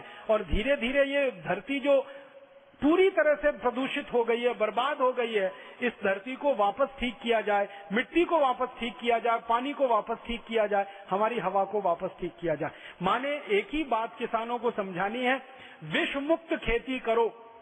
अभी तक विषयुक्त खेती कर रहे हो, अब विष मुक्त खेती करो, स्वदेशी खेती करो, स्वावलंबी खेती करो, कम खर्चे वाली खेती करो। ये जहर डालना पूरी तरह से बंद करो, क्योंकि ये जहर किसानों को भी मार रहा है और हम सब नागरिकों को भी मार रहा है। भारत सरकार के एक आंकड़े को और मैं आपसे कहना चाहता हूँ। सरकार के आंकड़े हैं कि भारत में जितने किसान ये जहर छिड़कते हैं ना, कीटनाशक, पेस्टिसाइड, इंसेक्टिसाइड खेत में, इनमें से हर साल 70,000 किसान मर जाते हैं हर साल, जो छिड़कते हैं। कैसे मर जाते हैं आपको मालूम है? जब वो छिड़केंगे कीटनाशक और जंतुनाशक, तो वो मिट्टी पर जितना गिरेगा, फसल पर जितना गिरेगा, उससे ज्यादा तो श्वास के माध्यम से आपके शरीर में आने वाला है। और ज्यादातर किसान भाई बहनों को मैंने देखा है, मुंह पे कोई मास्क नहीं लगाते हैं, ऐसे ही छिड़कते हुए चले जाते हैं। तो 70,000 किसान हर साल इस देश में मर जाते हैं।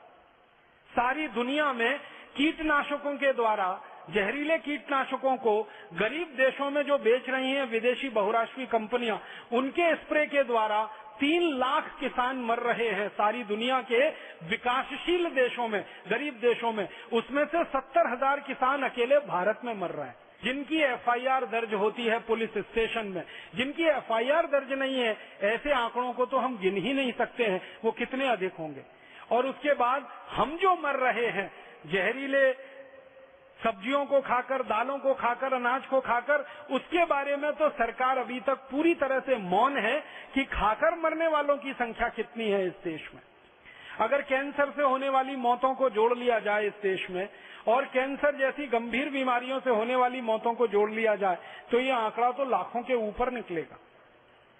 इसलिए अब हमको एक फैसला तो लेना ही पड़ेगा सारे किसानों को, वो ये कि अब हम जहर वाली खेती नहीं करेंगे, विष अपने खेत में नहीं डालेंगे, यूरिया डीएपी नहीं डालेंगे, एंडोसल्फान, मेलाथियान, पैराथियान जैसा जहर नहीं डालेंगे। अब जहर मुक्त खेती करेंगे, विष मुक्त खेती करेंगे। ये संकल्प जिस दिन हमारे किसान लेंगे, उसी दिन से यात्रा शुरू हो जाएगी।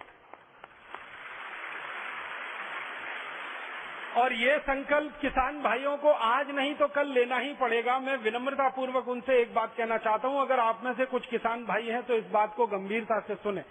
जब से किसानों ने यूरिया, डीएपी, सुपरफॉस्फेट की खेती की है, जहर डाला है मिट्टी में, और जब से किसानों ने एंडोसल्फान, मेलाथियान जैसे सैकड़ों जहर डाले हैं मिट्टी में, इसमें से पैदा हुआ पशुओं का जो चारा है ना, वो पशुओं ने खाया है, और पशुओं के शरीर में भी ये जहर गया है। हमारी गाय के शरीर में जहर है, डीडीटी। हमारी गाय के दूध में है डीडीटी। आप सुनकर हैरान हो जाएंगे, गाय का दूध दुनिया में सबसे अमृत तत्व वाला माना जाता है, उस गाय के दूध में डीडीटी है। तो पशुओं के शरीर में भी डीडीटी आ गया, एंडोसल्फान आ गया, मेलाथियान आ गया, जहरीले कीटनाशक पशुओं के शरीर में आ गए, क्योंकि उनको चारा वही खाने को मिला जिस चारे को यूरिया, डीएपी से पैदा किया गया। और इसमें सबसे बड़ा दुर्भाग्य इस देश का जो हो गया वो ये, अभी थोड़े दिन पहले मैं कृषि वैज्ञानिकों के साथ एक गढ़मुक्तेश्वर नाम के छोटे से गांव में गया था, एक फार्म को देखने के लिए। वहां जाकर मेरी आंखें फटी रह गईं। ये जानकर मैं हैरान हो गया। Indian council of agricultural research के वैज्ञानिक ये कह रहे हैं कि राजीव भाई, ये जहर जो खेतों में डाला है किसानों ने, इस जहर के कारण 65% गाय और भैंस बांझ हो गई हैं। समझते हैं? वो बच्चे पैदा नहीं कर सकते, संतान नहीं दे सकते। गाय भैंस, 65% गाय भैंस बांझ हो गई, इनफर्टाइल हो गई। और तब मुझे पता चला कि 65% इनफर्टिलिटी का रेट है हमारे पशुओं में, माताओं में, बहनों में। आप अंदाजा लगा लीजिए, कम से कम 20-25% तो माताओं बहनों में निकल आएगा अगर यही आंकड़ा हम कोशिश करें। गुजरात में है, स्वामी जी कह रहे हैं गुजरात में तो ये है ही 20-25%। गुजरात के कुछ जिलों में जहां शायद ये जहर ज्यादा डलता होगा। तो हमारी माताओं बहनों में 20%, 25% इनफर्टिलिटी, बांझपन आ जाए। हमारी गाय और भैंसों में 65% बांझपन आ जाए। अंतिम दुष्परिणाम जानते हैं क्या होगा? जब गाय और भैंस बांझ हो जाती है, संतान देने में असमर्थ हो जाती है, कोई किसान उसको घर में खाना खिलाने को तैयार नहीं होता। वो सीधे उनको कसाई को बेच देता है, और कसाई ऐसी गाय और भैंसों को काटकर उनका मांस दुनिया के देशों को बेच देते हैं। हर साल हमारे देश में गाय, बैल, भैंस जैसे बड़े 4 करोड़ पशु इसी कारण से कट जाते हैं। आप इस बात का अंदाजा और एहसास करने की कोशिश करिए कि यूरिया, डीएपी, एंडोसल्फान जैसे जहर ने हमारे पशुओं को बांझ बना दिया, और अंतिम स्थिति में वो पशु कत्ल खाने में कटने के लिए जा रहे हैं। 4 करोड़ पशु हमारे कट रहे हैं हर साल। और उन 4 करोड़ पशुओं का एक छोटा सा हिसाब मैंने निकाला कि इन्हीं 4 करोड़ पशुओं को अगर हम कटने से बचा सके और इनका बांझपन का इलाज कर सके, तो यही 4 करोड़ पशु हर साल इस भारत देश को 15,000 करोड़ की आमदनी दे सकते हैं। माने हर साल 15,000 करोड़ की आमदनी का नुकसान हो रहा है पशुओं के कटने से। गाय और भैंस मां नहीं बन पा रही हैं, बच्चों को नहीं दे पा रही हैं, किसान कसाई खाने में बेच रहे। तब मुझे समझ में आया कि दिन दूनी रात चौगुनी ये कसाई खानों की तरक्की कैसे बढ़ रही है। हमारे यहाँ दूध देने वाली डेयरियां तो कम होती जा रही हैं, दूध का उत्पादन तो घटता जा रहा है, लेकिन पशुओं को काटने वाले कत्ल खाने लगातार बढ़ते जा रहे हैं। ये दिल्ली से हरिद्वार के बीच का ही सर्वे करो तो पशुओं को काटने वाले कत्ल खानों के विकास की दर 300% से बढ़ी है यहाँ पर। तब बात समझ में आ गई बिल्कुल साफ साफ कि पशुओं को काटने के कत्ल खाने तब तक बढ़ते ही रहेंगे जब तक गाय और भैंस हमारी बांझ रहेंगी, संतान उत्पन्न करने में असमर्थ होंगी, तो किसान उसको कसाईयों को ही बेचेगा, क्योंकि वो और किसी काम के हो नहीं सकते। और कसाई उसको काटेंगे और उसका मांस भी बाजार में बिकने के लिए ही जाएगा। तो अगर हमें ये कत्ल खाने बंद कराने हो, अपने पशुओं की जान बचानी हो, अपनी अर्थव्यवस्था में हजारों करोड़ रुपए की वृद्धि करनी हो और 12 लाख करोड़ रुपए जो फालतू में हमारा बर्बाद हो रहा है, इसको किसी तरह से बचाना हो, देश की धरती माता को समृद्ध बनाना हो, विष मुक्त बनाना हो, जहर मुक्त बनाना हो, शुद्ध बनाना हो, सात्विक बनाना हो, तो एक ही उपाय बचा है, सिर्फ एक है कि हमारे किसान जल्दी से जल्दी ये जहर वाली खेती बंद कर दें, विष डालने वाली खेती बंद कर दें, जहर मुक्त खेती करें, विष मुक्त खेती करें। यही एक रास्ता है और कोई रास्ता नहीं। फिर किसान भाई पूछेंगे, अच्छा ठीक है, आपकी बात मान लिया, हम जहर नहीं डालेंगे, यूरिया डीएपी नहीं डालेंगे, एंडोसल्फान मेलाथियान नहीं डालेंगे, लेकिन इस बात की क्या गारंटी है कि हमारा उत्पादन अच्छा होगा? मैं आपको एक छोटी सी बात समझाना चाहता हूं सरल भाषा में।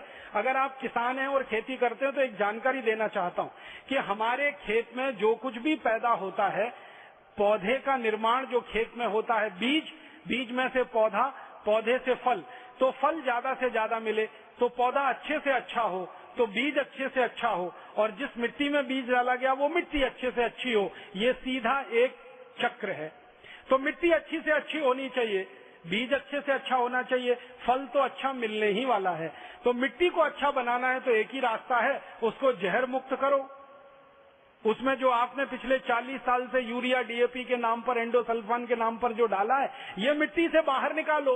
अब आप बोलोगे जी मिट्टी से जहर बाहर निकालें, इसके लिए कौन सी रासायनिक क्रिया, इसके लिए क्या करना पड़ेगा? इसके लिए भगवान ने, ईश्वर ने, प्रकृति ने हमको इतनी सुंदर वस्तु दी है। मिट्टी का जहर 3 साल में पूरा खत्म हो जाता है अगर लगातार उस मिट्टी में पशुओं का गोबर और मूत्र मिलाकर डाला जाए। जैसे गाय है, जैसे भैंस है, जैसे बैल है, तो गाय बैल भैंस का गोबर, गाय बैल भैंस का मूत्र, पशुओं का गोबर, पशुओं का मूत्र, ये दोनों मिलाकर मिट्टी में लगातार डाला जाए अगर, तो मिट्टी 3 साल में पूरी तरह से जहर मुक्त हो जाती है। आप बोलेंगे वो कैसे? ये जो पशुओं का गोबर है, इसमें जहर को खींचने की सबसे ज्यादा ताकत है। जैसे आपके शरीर में जहर चला जाए ना, तो उस जहर की सफाई करने की ताकत आपकी किडनी में है, वैसे ही पशुओं के गोबर और मूत्र में जहर को साफ करने की सबसे ज्यादा प्रकृति के द्वारा, भगवान के द्वारा दी गई ताकत है। तो पशुओं का गोबर और पशुओं का मूत्र अगर भरपूर मात्रा में मिट्टी में डाला जाए, तो 1 साल लगातार डालो, 2 साल लगातार डालो, तीसरे साल डालते डालते मिट्टी पूरी तरह से शुद्ध और पूरी तरह से सात्विक हो जाती है। उस मिट्टी में विष पूरी तरह से खत्म हो जाता है और 100% मिट्टी निरापद हो जाती है, विष मुक्त हो जाती है। अब आप बताओ, इससे सस्ता और इससे अच्छा इलाज कहाँ हो सकता है? अब इसका 2 फायदे, एक तो मिट्टी हमारी जहर मुक्त हो गई, विष मुक्त हो गई। दूसरा, पशुओं का गोबर और मूत्र अगर हमने खेत में डाला और उस गोबर और मूत्र से ये काम हुआ, तो पशुओं की इज्जत हमारे जीवन में बढ़ गई, उनका सम्मान हमारे जीवन में बढ़ गया, क्योंकि वो हमारे लिए दूध के अलावा भी लाभकारी सिद्ध हुए। और पशु अगर ज्यादा लाभकारी सिद्ध होने लगे किसानों को, तो फिर कोई किसान पशु को बेचेगा ही नहीं और कसाई के हाथ में वो लगेगा ही नहीं, तो काटने को उन्हें मिलेगा क्या? तो कत्ल खाने अपने आप बंद हो जाएंगे। तो पशु हत्या का पाप जो इस देश के माथे पर लगा हुआ है वो बिल्कुल साफ हो जाएगा, धुल जाएगा। वो भी काम होता है। गौ माता की हत्या का कलंक भी मिटेगा।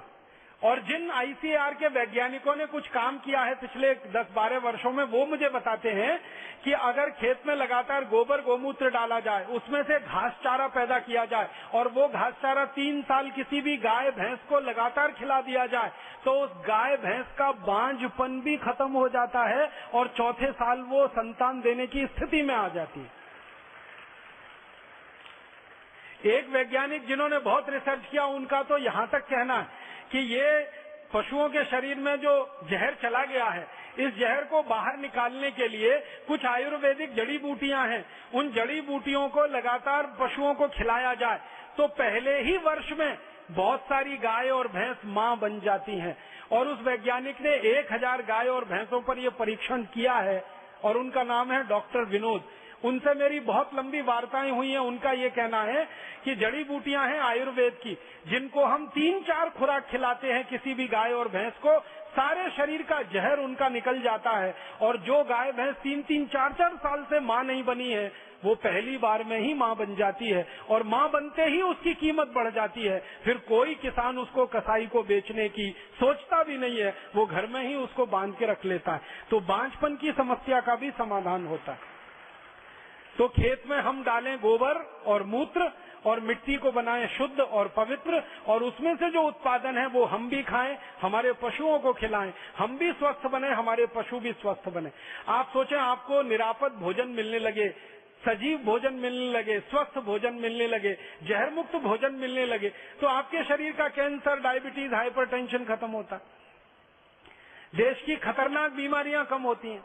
उन बीमारियों के लिए खर्च होने वाला 7 लाख करोड़ रुपए बचता है, और वो 7 लाख करोड़ रुपए अगर देश के उत्पादन के और विकास के काम में लगा दिया जाए तो देश की गरीबी, भुखमरी, बेकारी 3-4 साल में ही मिटती है। तो रास्ता अब एक ही है कि हम हमारे खेतों में जहर और विष डालना बंद करें, गोबर गोमूत्र डालें।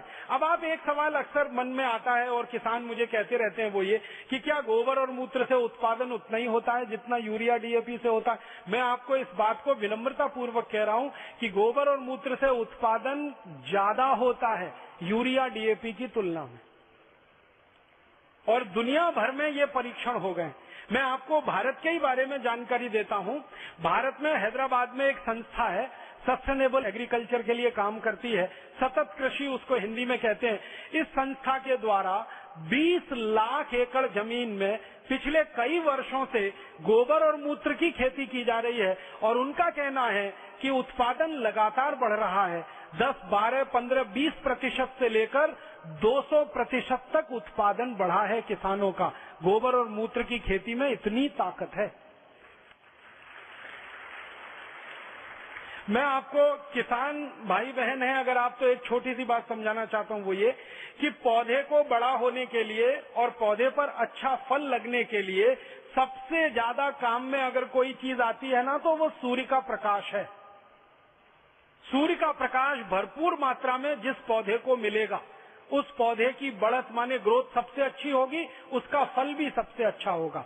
जमीन से मिलने वाले जो सूक्ष्म पोषक तत्व हैं, जिनको हम माइक्रो न्यूट्रिएंट्स कहते हैं अंग्रेजी में, जैसे कुछ मैक्रो न्यूट्रिएंट्स होते हैं, कुछ माइक्रो न्यूट्रिएंट्स होते हैं।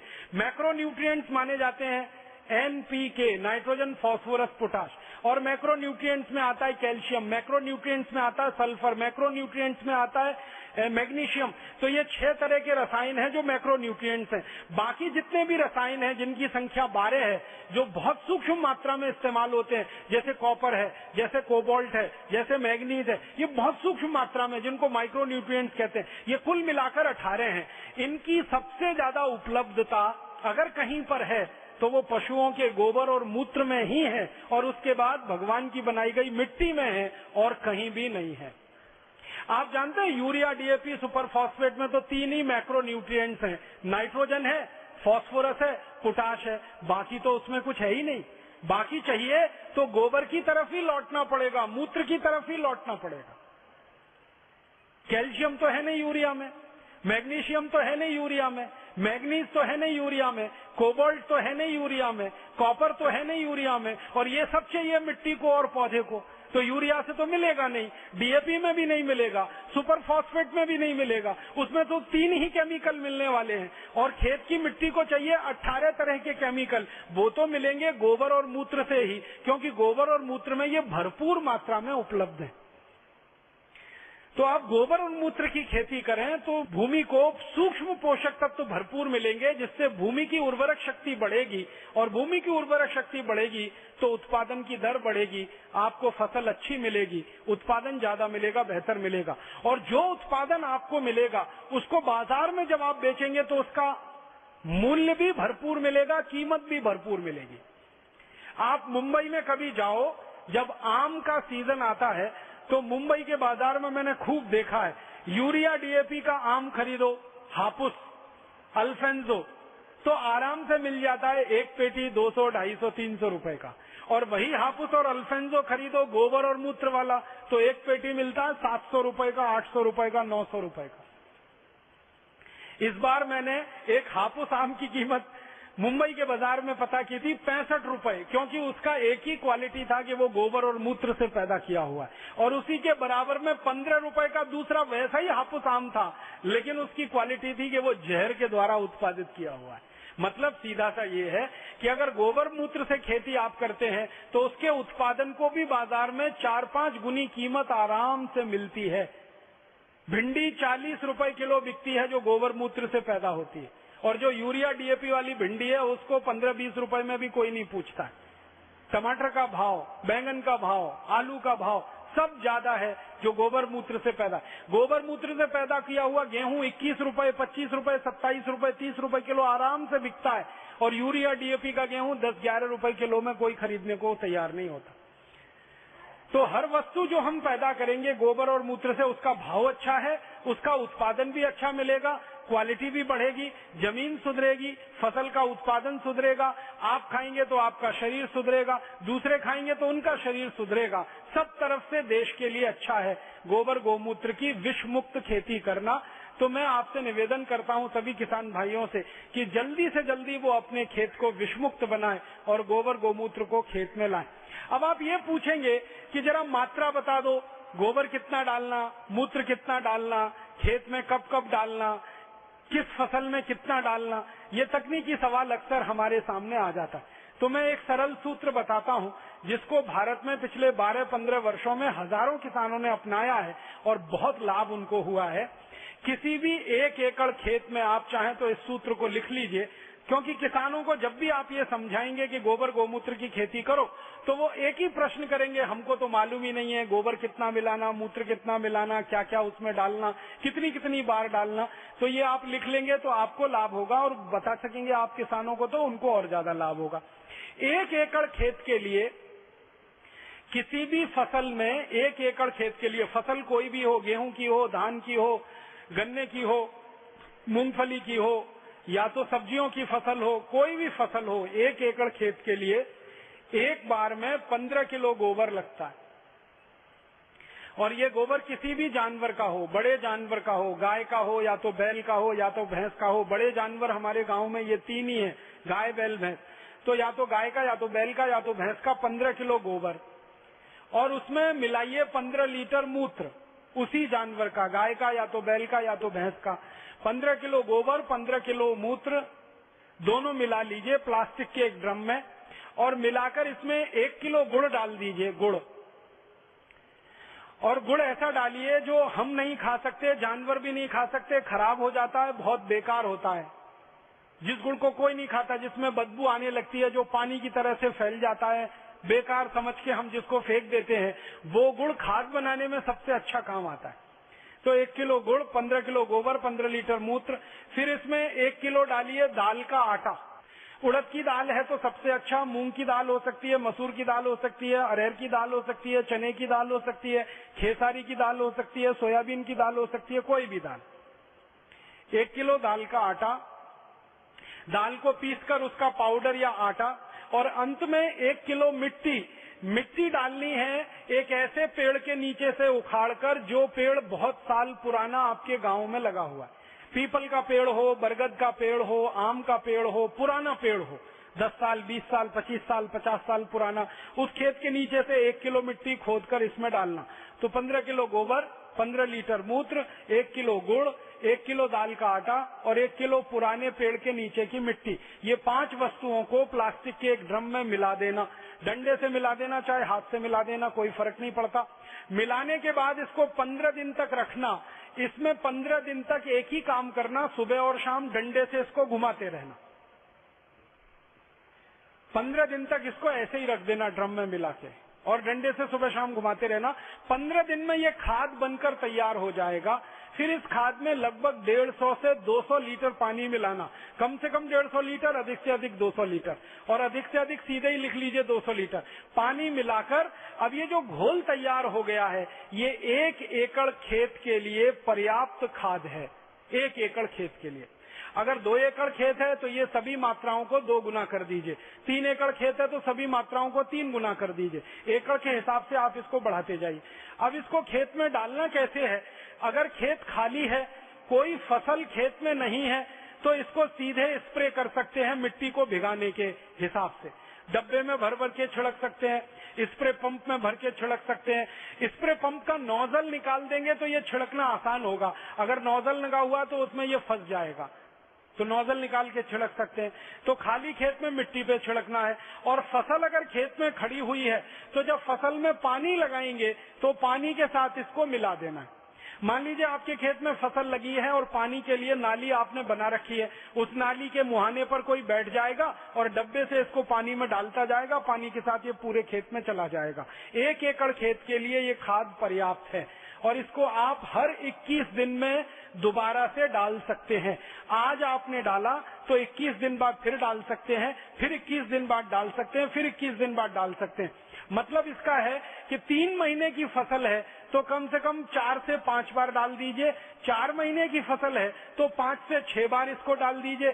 6 महीने की फसल है तो 7-8 बार डाल दीजिए।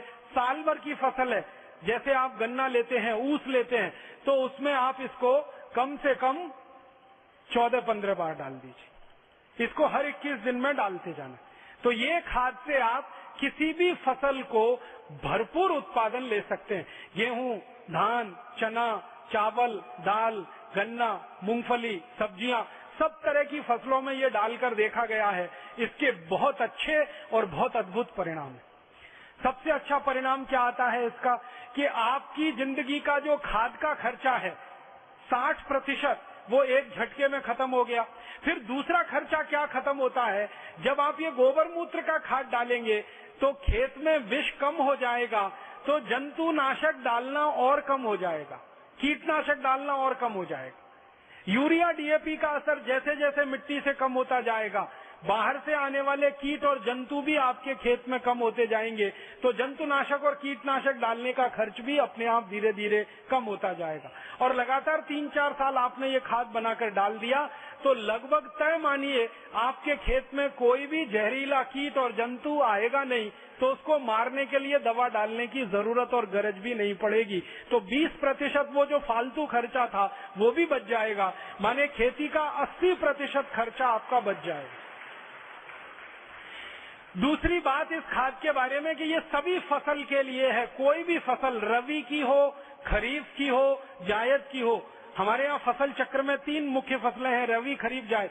तीनों तरह की फसलों में ये काम आता है। इसलिए इस फॉर्मूले में ज्यादा कोई जटिलता नहीं है, बहुत सरल है, बहुत आसान है। और जानवर जो गोबर दे रहा है, मूत्र दे रहा है, वो आसानी से किसी भी गांव में मिल जाते हैं। भले वो दूध ना दे, लेकिन गोबर और मूत्र तो वो दे ही दे रहे हैं। उनको इकट्ठा करने की बात है। गोबर इकट्ठा करना तो बहुत आसान है, जानवरों का मूत्र इकट्ठा करना भी आसान है। जब भी जानवर मूत्र देते हैं, आप ऐसा करिए, उनको बांधने का जो स्थान है जानवरों का, वो थोड़ा मिट्टी से और ईंट से थोड़ा पक्का बना दीजिए, सीमेंट कर दीजिए या पत्थर लगा दीजिए और उस स्थान को थोड़ा ढाल दे दीजिए। फिर उसमें एक नाली बना दीजिए और बीच में एक खड्डा डाल दीजिए। तो जो भी मूत्र करेंगे जानवर, वो सब नाली में आ जाएगा, खड्डे में इकट्ठा हो जाएगा। अब जानवरों के मूत्र की एक विशेषता है कि इसकी कोई एक्सपायरी डेट नहीं है।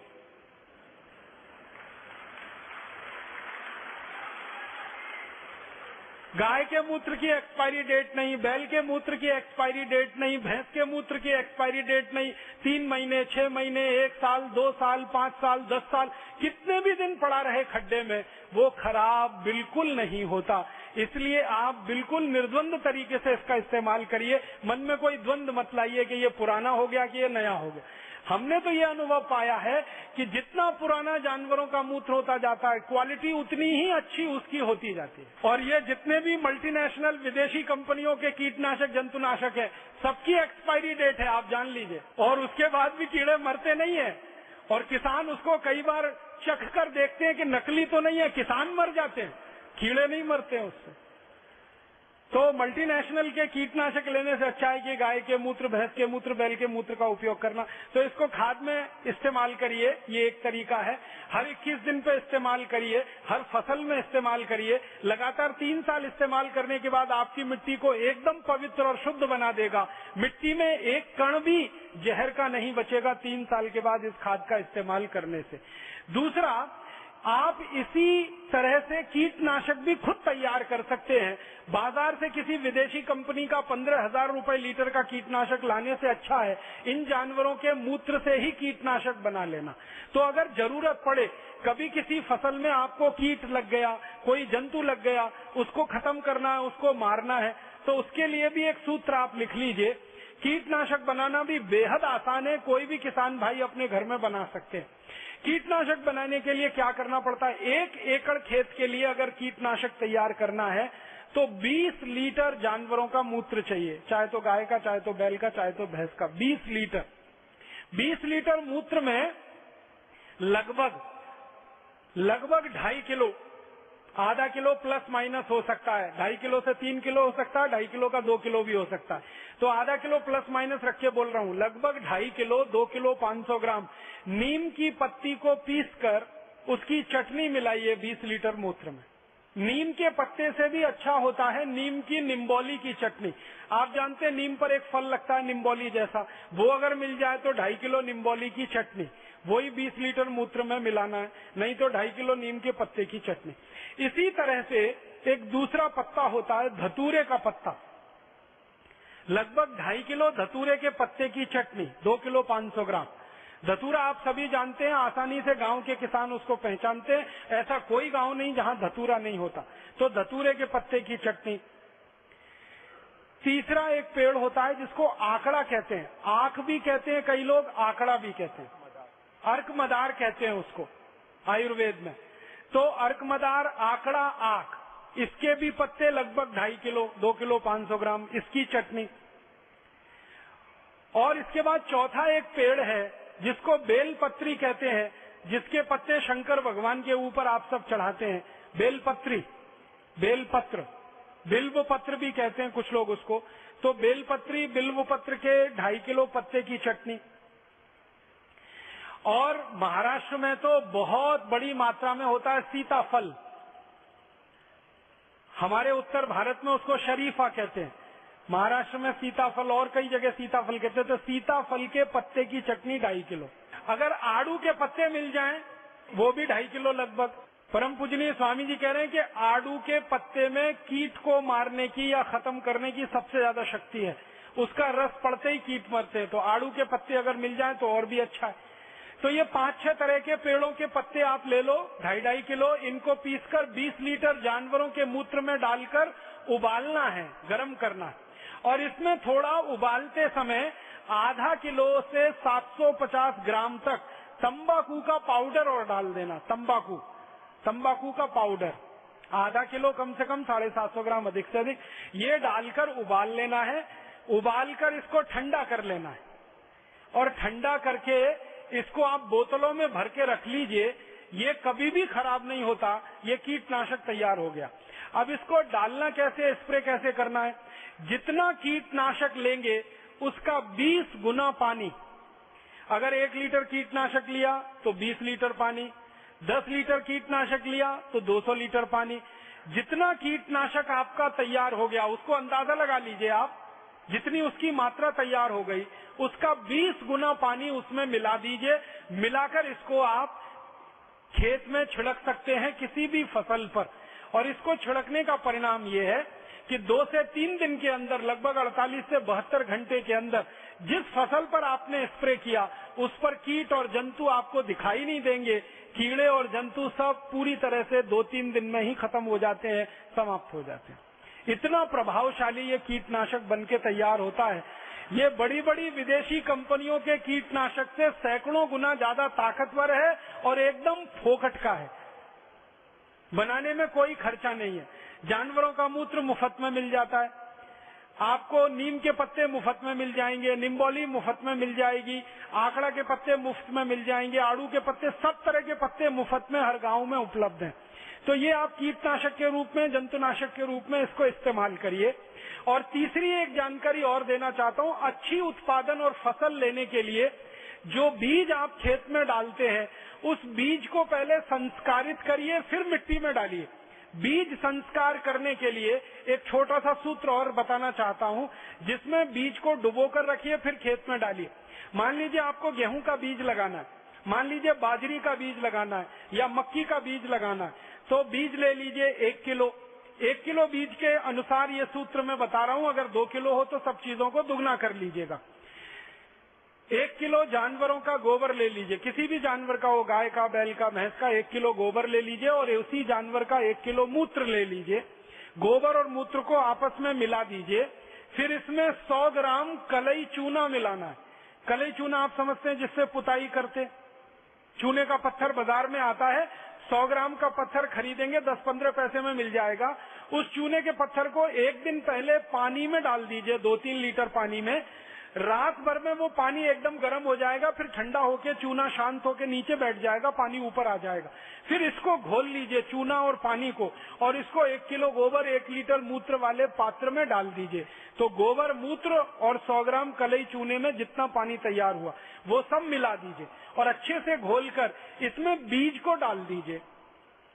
गेहूं का बीज हो या तो मक्की का हो या तो सब्जियों का, कोई भी बीज को डाल दीजिए। 1 किलो बीज इसमें आराम से भीग जाता है। वैसे अगर आप थोड़ा पानी डाल देंगे तो 2 किलो तक बीज भीग जाए। बीज को इसमें 2-3 घंटे से लेकर 6-7 घंटे तक डाल के रखिए। रात में डाल दीजिए, सुबह हो गई तो बीज को निकाल लीजिए। निकालकर इस बीज को छांव में सुखा दीजिए और छांव में सुखाने के बाद ये बीज को आप खेत की मिट्टी में लगा दीजिए। तो ये बीज जो लगेगा मिट्टी में, ये संस्कारित हो गया। अब इस संस्कारित बीज के 2 फायदे हैं। एक तो फसल का उत्पादन अच्छा मिलेगा और इस फसल पर जल्दी कोई कीट नहीं लगेगा, जल्दी कोई कीड़ा इस खेत की फसल पर आएगा नहीं। तो कीटनाशक, जंतुनाशक से आपको मुक्ति मिल गई और फसल का उत्पादन भी अच्छा हो गया। तो बीज संस्कार करने का एक सूत्र है, कीटनाशक बनाने का एक सूत्र है और खाद बनाने का एक सूत्र है। इन 3 सूत्रों का भरपूर प्रयोग आप अपने खेत में करिए और अपने किसान मित्रों को, किसान भाइयों को ज्यादा से ज्यादा इसको बताइए। मेरा आपसे एक छोटा सा निवेदन है कि अगर आप में से कोई किसान भाई बहन है तो इस वर्ष अपने खेत के कम से कम 1 एकड़ में ये करके देखिए।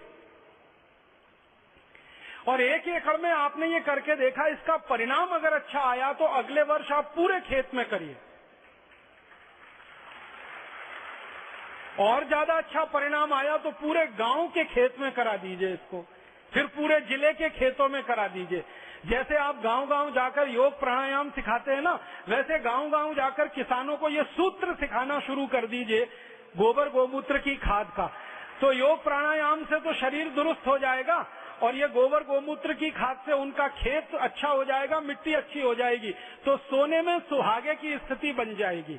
माने इधर शरीर स्वस्थ हुआ, उधर मिट्टी स्वस्थ हुई, उसमें से पैदा हुआ अनाज स्वस्थ मिला, उसमें से पैदा सब्जियां स्वस्थ मिली, उसमें से घास चारा अच्छा पैदा हुआ। घास चारा जानवर खाएंगे, दूध बढ़ेगा और उनकी बीमारियां कम होंगी। हम स्वस्थ भोजन खाएंगे, हमारी बीमारियां कम होंगी, डॉक्टरों का खर्चा बचेगा। तो सारे जड़ मूल से व्यवस्था का परिवर्तन शुरू हो जाएगा। और मेरा ये मानना है कि अगर एक गांव में एक किसान भाई ने भी ये कर लिया तो 1 साल के अंदर पूरा गांव इसको कर लेगा, इसकी पूरी गारंटी है। क्योंकि भारत के किसान इतने होशियार हैं, इतने अकल वाले हैं कि अच्छी चीज देखते हैं तो उसका पालन करने में वो बिल्कुल देरी नहीं करते। और किसान भाइयों को एक बात बताइए जो उनके दिमाग से भ्रम निकालना है। भारत के आधुनिक कृषि वैज्ञानिकों ने एक भ्रम किसानों के मन में डाल दिया है, वो भ्रम आप निकालिए। किसानों को ये समझाइए कि फसल का अच्छे से अच्छा उत्पादन सूरज की पड़ने वाली धूप से तय होता है, ना किसी दूसरी चीज से। जिस पौधे को धूप जितनी अच्छी मिलेगी, जिस पौधे को पानी जितना स्वच्छ और साफ मिलेगा, जिस पौधे को हवा जितनी अच्छी मिलेगी, उसका उत्पादन उतना अच्छा होगा। दूसरा, मिट्टी में से पौधा जो लेता है सूक्ष्म पोषक तत्वों को, वो कुल मात्रा का 5% से ज्यादा नहीं होता। मात्र 5% ही पौधा मिट्टी से लेता है, 95% पौधा सूर्य से, हवा से और पानी से लेता है। इसलिए किसानों को ये समझाइए कि सूरज की धूप पौधे को ज्यादा से ज्यादा मिले, इस पर वो ध्यान दें, न कि खेत की मिट्टी में से सूक्ष्म पोषक तत्व तो ज्यादा मिले। मिट्टी से तो 5% लेना है, इससे ज्यादा वो लेगा नहीं। और एक बात आप किसान भाइयों को बताइए कि और अच्छा उत्पादन अगर लेना है अपने खेत में, ये तो एक तरीका हुआ उत्पादन लेने का, खर्चा कम करना, उत्पादन ज्यादा लेना। इससे भी अच्छा उत्पादन अगर खेत में से लेना है तो किसान भाइयों को कहिए कि एक फसल के साथ दूसरी फसल जरूर करें, दूसरी फसल के साथ तीसरी फसल करें, तीसरी के साथ चौथी करें। माने जिसको हम लोग मिक्स क्रॉप कहते हैं ना, कई फसलें एक साथ करना, ये सबसे ज्यादा उत्पादन लेने का अच्छा तरीका है।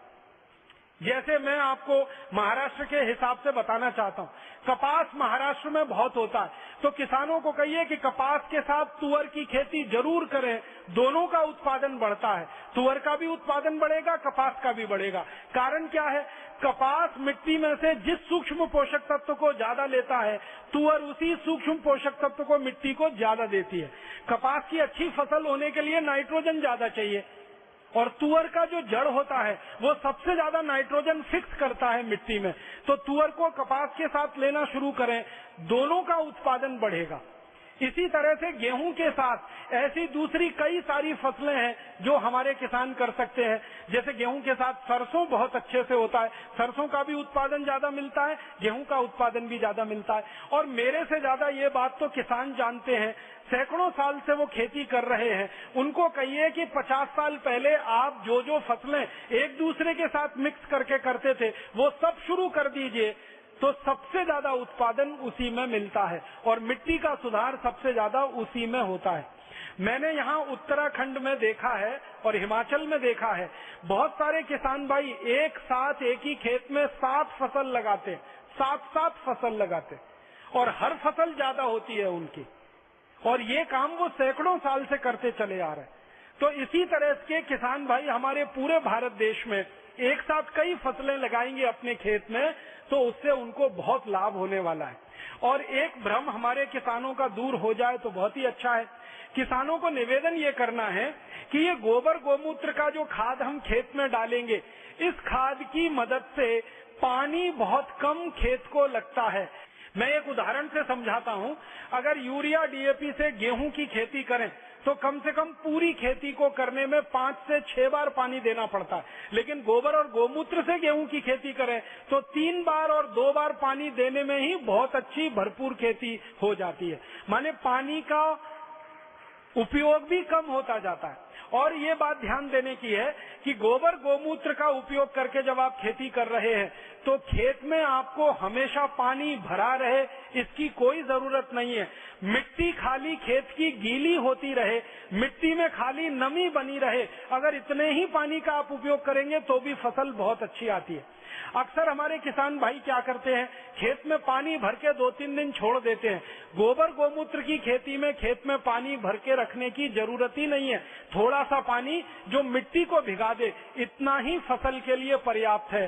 तो हमने देखा है कि गोबर गोमूत्र की खेती करने में 80% खर्चा तो खाद और कीटनाशक का बच गया, करीब करीब 50 से 60% खर्चा पानी का बच गया।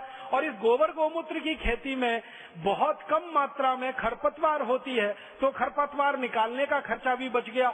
माने किसान की जिंदगी का लगभग 90% खर्चा बचता है, 10% खर्चे में ही खेती हो जाती है। और मैं आपको गणित से ये बताना चाहता हूँ कि कोई भी किसान भाई गोबर गोमूत्र की खेती अगर करेंगे अपने खेत में, तो 100 रुपए आप लागत में लगाएंगे तो 1000 रुपए का उत्पादन आपको मिल जाएगा।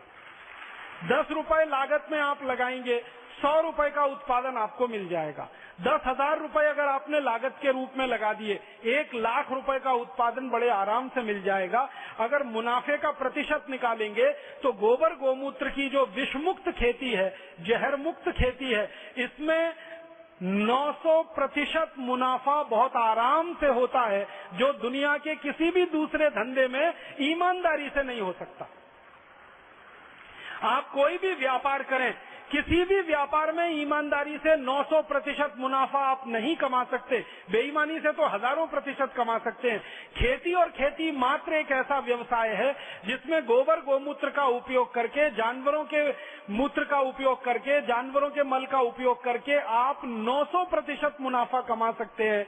और ये मुनाफा पूरे देश में टैक्स फ्री है, इस पर कोई इनकम टैक्स नहीं है, तो सरकार का झगड़ा और झंझट भी नहीं है। मैं तो आप सब लोगों को एक विनती ये करूंगा कि अगर आपके घर में थोड़ा भी पैसा है, अतिरिक्त रूप से थोड़ा भी पैसा अतिरिक्त रूप से है, भले आपने गहने खरीद के रखे हों, भले किसी कंपनी के शेयर खरीद के रखे हों, भले आपने बॉन्ड्स में पैसा लगा रखा हो, वो सब निकाल लीजिए। जितना जल्दी हो खेत खरीद लीजिए, 1 एकड़ ले लीजिए, 2 एकड़ ले लीजिए, 5 एकड़ ले लीजिए और गोबर गोमूत्र की खेती पर आ जाइए। भविष्य आपका ही है, क्योंकि आने वाले समय में हजारों आरोग्य केंद्र खुलेंगे, वहां गोबर गोमूत्र का गेहूं, चावल, चना, दाल, सब्जियां उपलब्ध होंगी।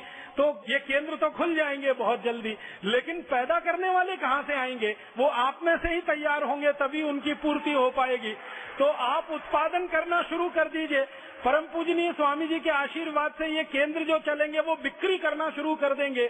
उत्पादन आप करें, बिक्री पतंजलि योगपीठ या भारत स्वाभिमान की तरफ से हो तो उत्पादक और विक्रेता दोनों एक दूसरे के बंधन में ऐसे बंधे कि दुनिया की कोई ताकत हमें न तोड़ सके। और हम जो विश्व विजय के अभियान पर निकले हैं, अपने अभियान को पूरी तरह से सफल कर पाए। मैं एक आखिरी बात कहना चाहता हूँ, वो ये कि भारत में आजादी की लड़ाई जब हुई तो इस आजादी की लड़ाई में आपको शायद ये जानकारी है कि सबसे ज्यादा किसानों ने भाग लिया था। 1857 की क्रांति रही हो, 1905 का स्वदेशी आंदोलन रहा हो, 1942 का भारत छोड़ो आंदोलन रहा हो या 1930 का नमक सत्याग्रह रहा हो, जितने भी आंदोलन भारत में हुए सब में किसानों ने आगेवानी की, माने वो अगुवाई में थे, माने वो लीडरशिप में थे। और सभी आंदोलनों को सबसे ज्यादा आर्थिक मदद किसानों की तरफ से हुई। दूसरे नंबर पर व्यापारियों ने मदद की, उद्योगपतियों ने मदद की। तो किसानों ने, कारीगरों ने और व्यापारियों ने मदद की, तो सारे देश में सैकड़ों करोड़ रुपए खर्च करके आंदोलन हुआ। आजादी के आंदोलन के बारे में एक अनुमान है कि 480 करोड़ रुपए खर्च हुआ था उस समय 1857 की लड़ाई में। इसमें से अधिकांश पैसा किसानों ने दिया था, फिर कारीगरों ने और व्यापारियों ने दिया था। तो किसानों ने पैसा दिया कैसे? उनके पास पैसा था इसलिए उन्होंने दिया। किसानों के पास पैसा कहां से आया? उस समय खेती में उत्पादन बहुत अच्छा था। अंग्रेजों के आंकड़े बताते हैं कि सन 1840 तक इस देश में 1 एकड़ खेत में 56 क्विंटल धान पैदा होता था। पश्चिम महाराष्ट्र के दस्तावेज हैं, कोल्हापुर, सांगली, सतारा के आसपास के इलाके में 1840 में 1 एकड़ में 120 मीट्रिक टन ऊस उत्पन्न होता था। पश्चिम महाराष्ट्र के आंकड़े हैं, पुराने दस्तावेज बताते हैं, अभिलेखागार में, आर्काइव्स में है, वो बताते हैं कि 1 एकड़ में 12 से 15 क्विंटल कपास आराम से उत्पन्न होती थी। अब 56 क्विंटल धान, 120 मीट्रिक टन गन्ने का उत्पादन, ऊस का उत्पादन, 12 से 15 क्विंटल कपास, भरपूर उत्पादन होता था किसानों के खेत में। और उस उत्पादन का कारण ही ये था कि किसान सबसे ज्यादा गोबर और मूत्र से खेती करते थे, जानवरों के मूत्र और गोबर का इस्तेमाल करते थे। तो गोबर गोमूत्र की खेती करके उस जमाने के किसान सबसे ज्यादा श्रीमंत थे। इसलिए हमारे देश में ये कहा जाता था, उत्तम खेती मध्यम बान, करे चाकरी कुकर निदान। उत्पादन भरपूर था, आमदनी भरपूर थी, और जिनके पास आमदनी बहुत होती है वही दान कर सकते हैं। भिखारी क्या दान करेगा, उसके पास तो खुद ही नहीं होता खाने को। तो आजादी की लड़ाई के लिए सबसे ज्यादा दान किसानों ने दिया, ये बात अंग्रेजों को समझ में आई थी, और इसलिए किसानों को खत्म कर देने के लिए उन्होंने साजिश रचाई थी, जिसमें लैंड एक्विजिशन एक्ट लाया, फिर ये एग्रीकल्चरल प्राइस कमीशन एक्ट लाया। तो अंग्रेजों ने साजिश के साथ किसानों को तोड़ा और बर्बाद किया। अब ये साजिश हमारे समझ में आ गई है, अब इस साजिश को खत्म करना है, इस साजिश को बेकार करना है, इस साजिश को पूरी तरह से प्रभावहीन करना है। तो उसका एक ही तरीका है कि किसानों को वापस उस खेती पर लाया जाए जिस खेती को करके वो हजारों साल दुनिया में सबसे ज्यादा समृद्धशाली थे। और वो खेती यही है, गोबर गोमूत्र की खेती, विष मुक्त खेती, जहर मुक्त खेती। तो किसान भाइयों को तो इस तरफ आना ही पड़ेगा। आप उत्पादन करें, बाजार में उसको बेचने के लिए तंत्र तैयार हो रहा है।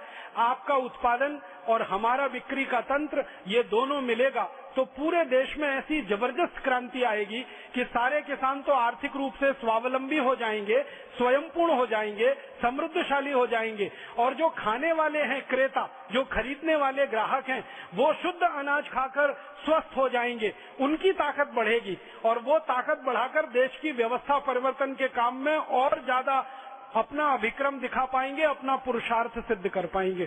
तो सबके भले में सबका भला, ऐसी स्थिति है।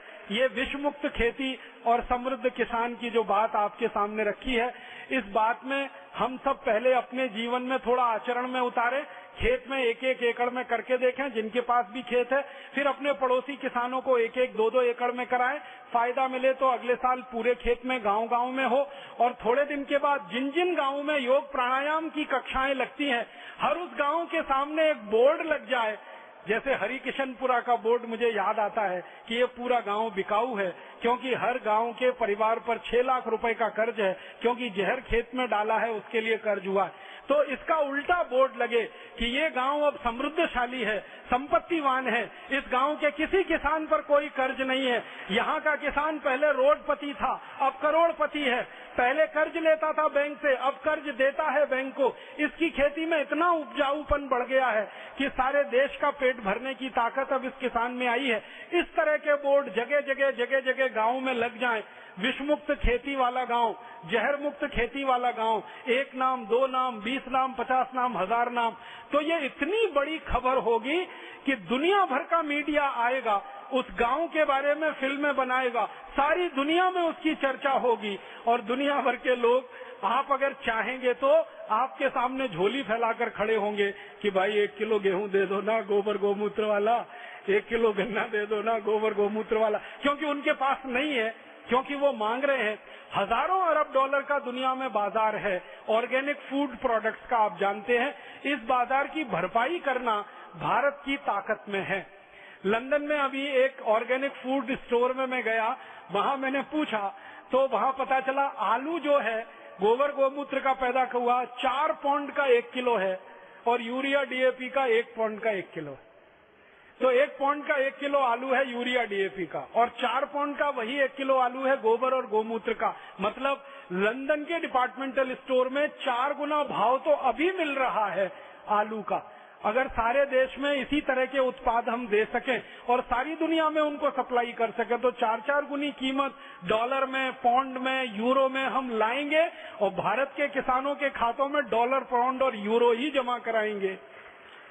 और डॉलर, पाउंड, यूरो जैसे जैसे भारत में आएगा, भारत की इज्जत और हैसियत बढ़ती जाएगी। ये रुपए और डॉलर की कीमत, डॉलर और रुपए की कीमत, या पाउंड और रुपए की कीमत, ये बदलती चलना शुरू हो जाएगी। आप जानते हैं जिस मुद्रा की डिमांड ज्यादा होती है उसकी कीमत ज्यादा होती है, लेकिन सप्लाई ज्यादा हो जाए तो कीमत घट जाती है। तो आप उसको सिद्ध कर दीजिए इस देश में।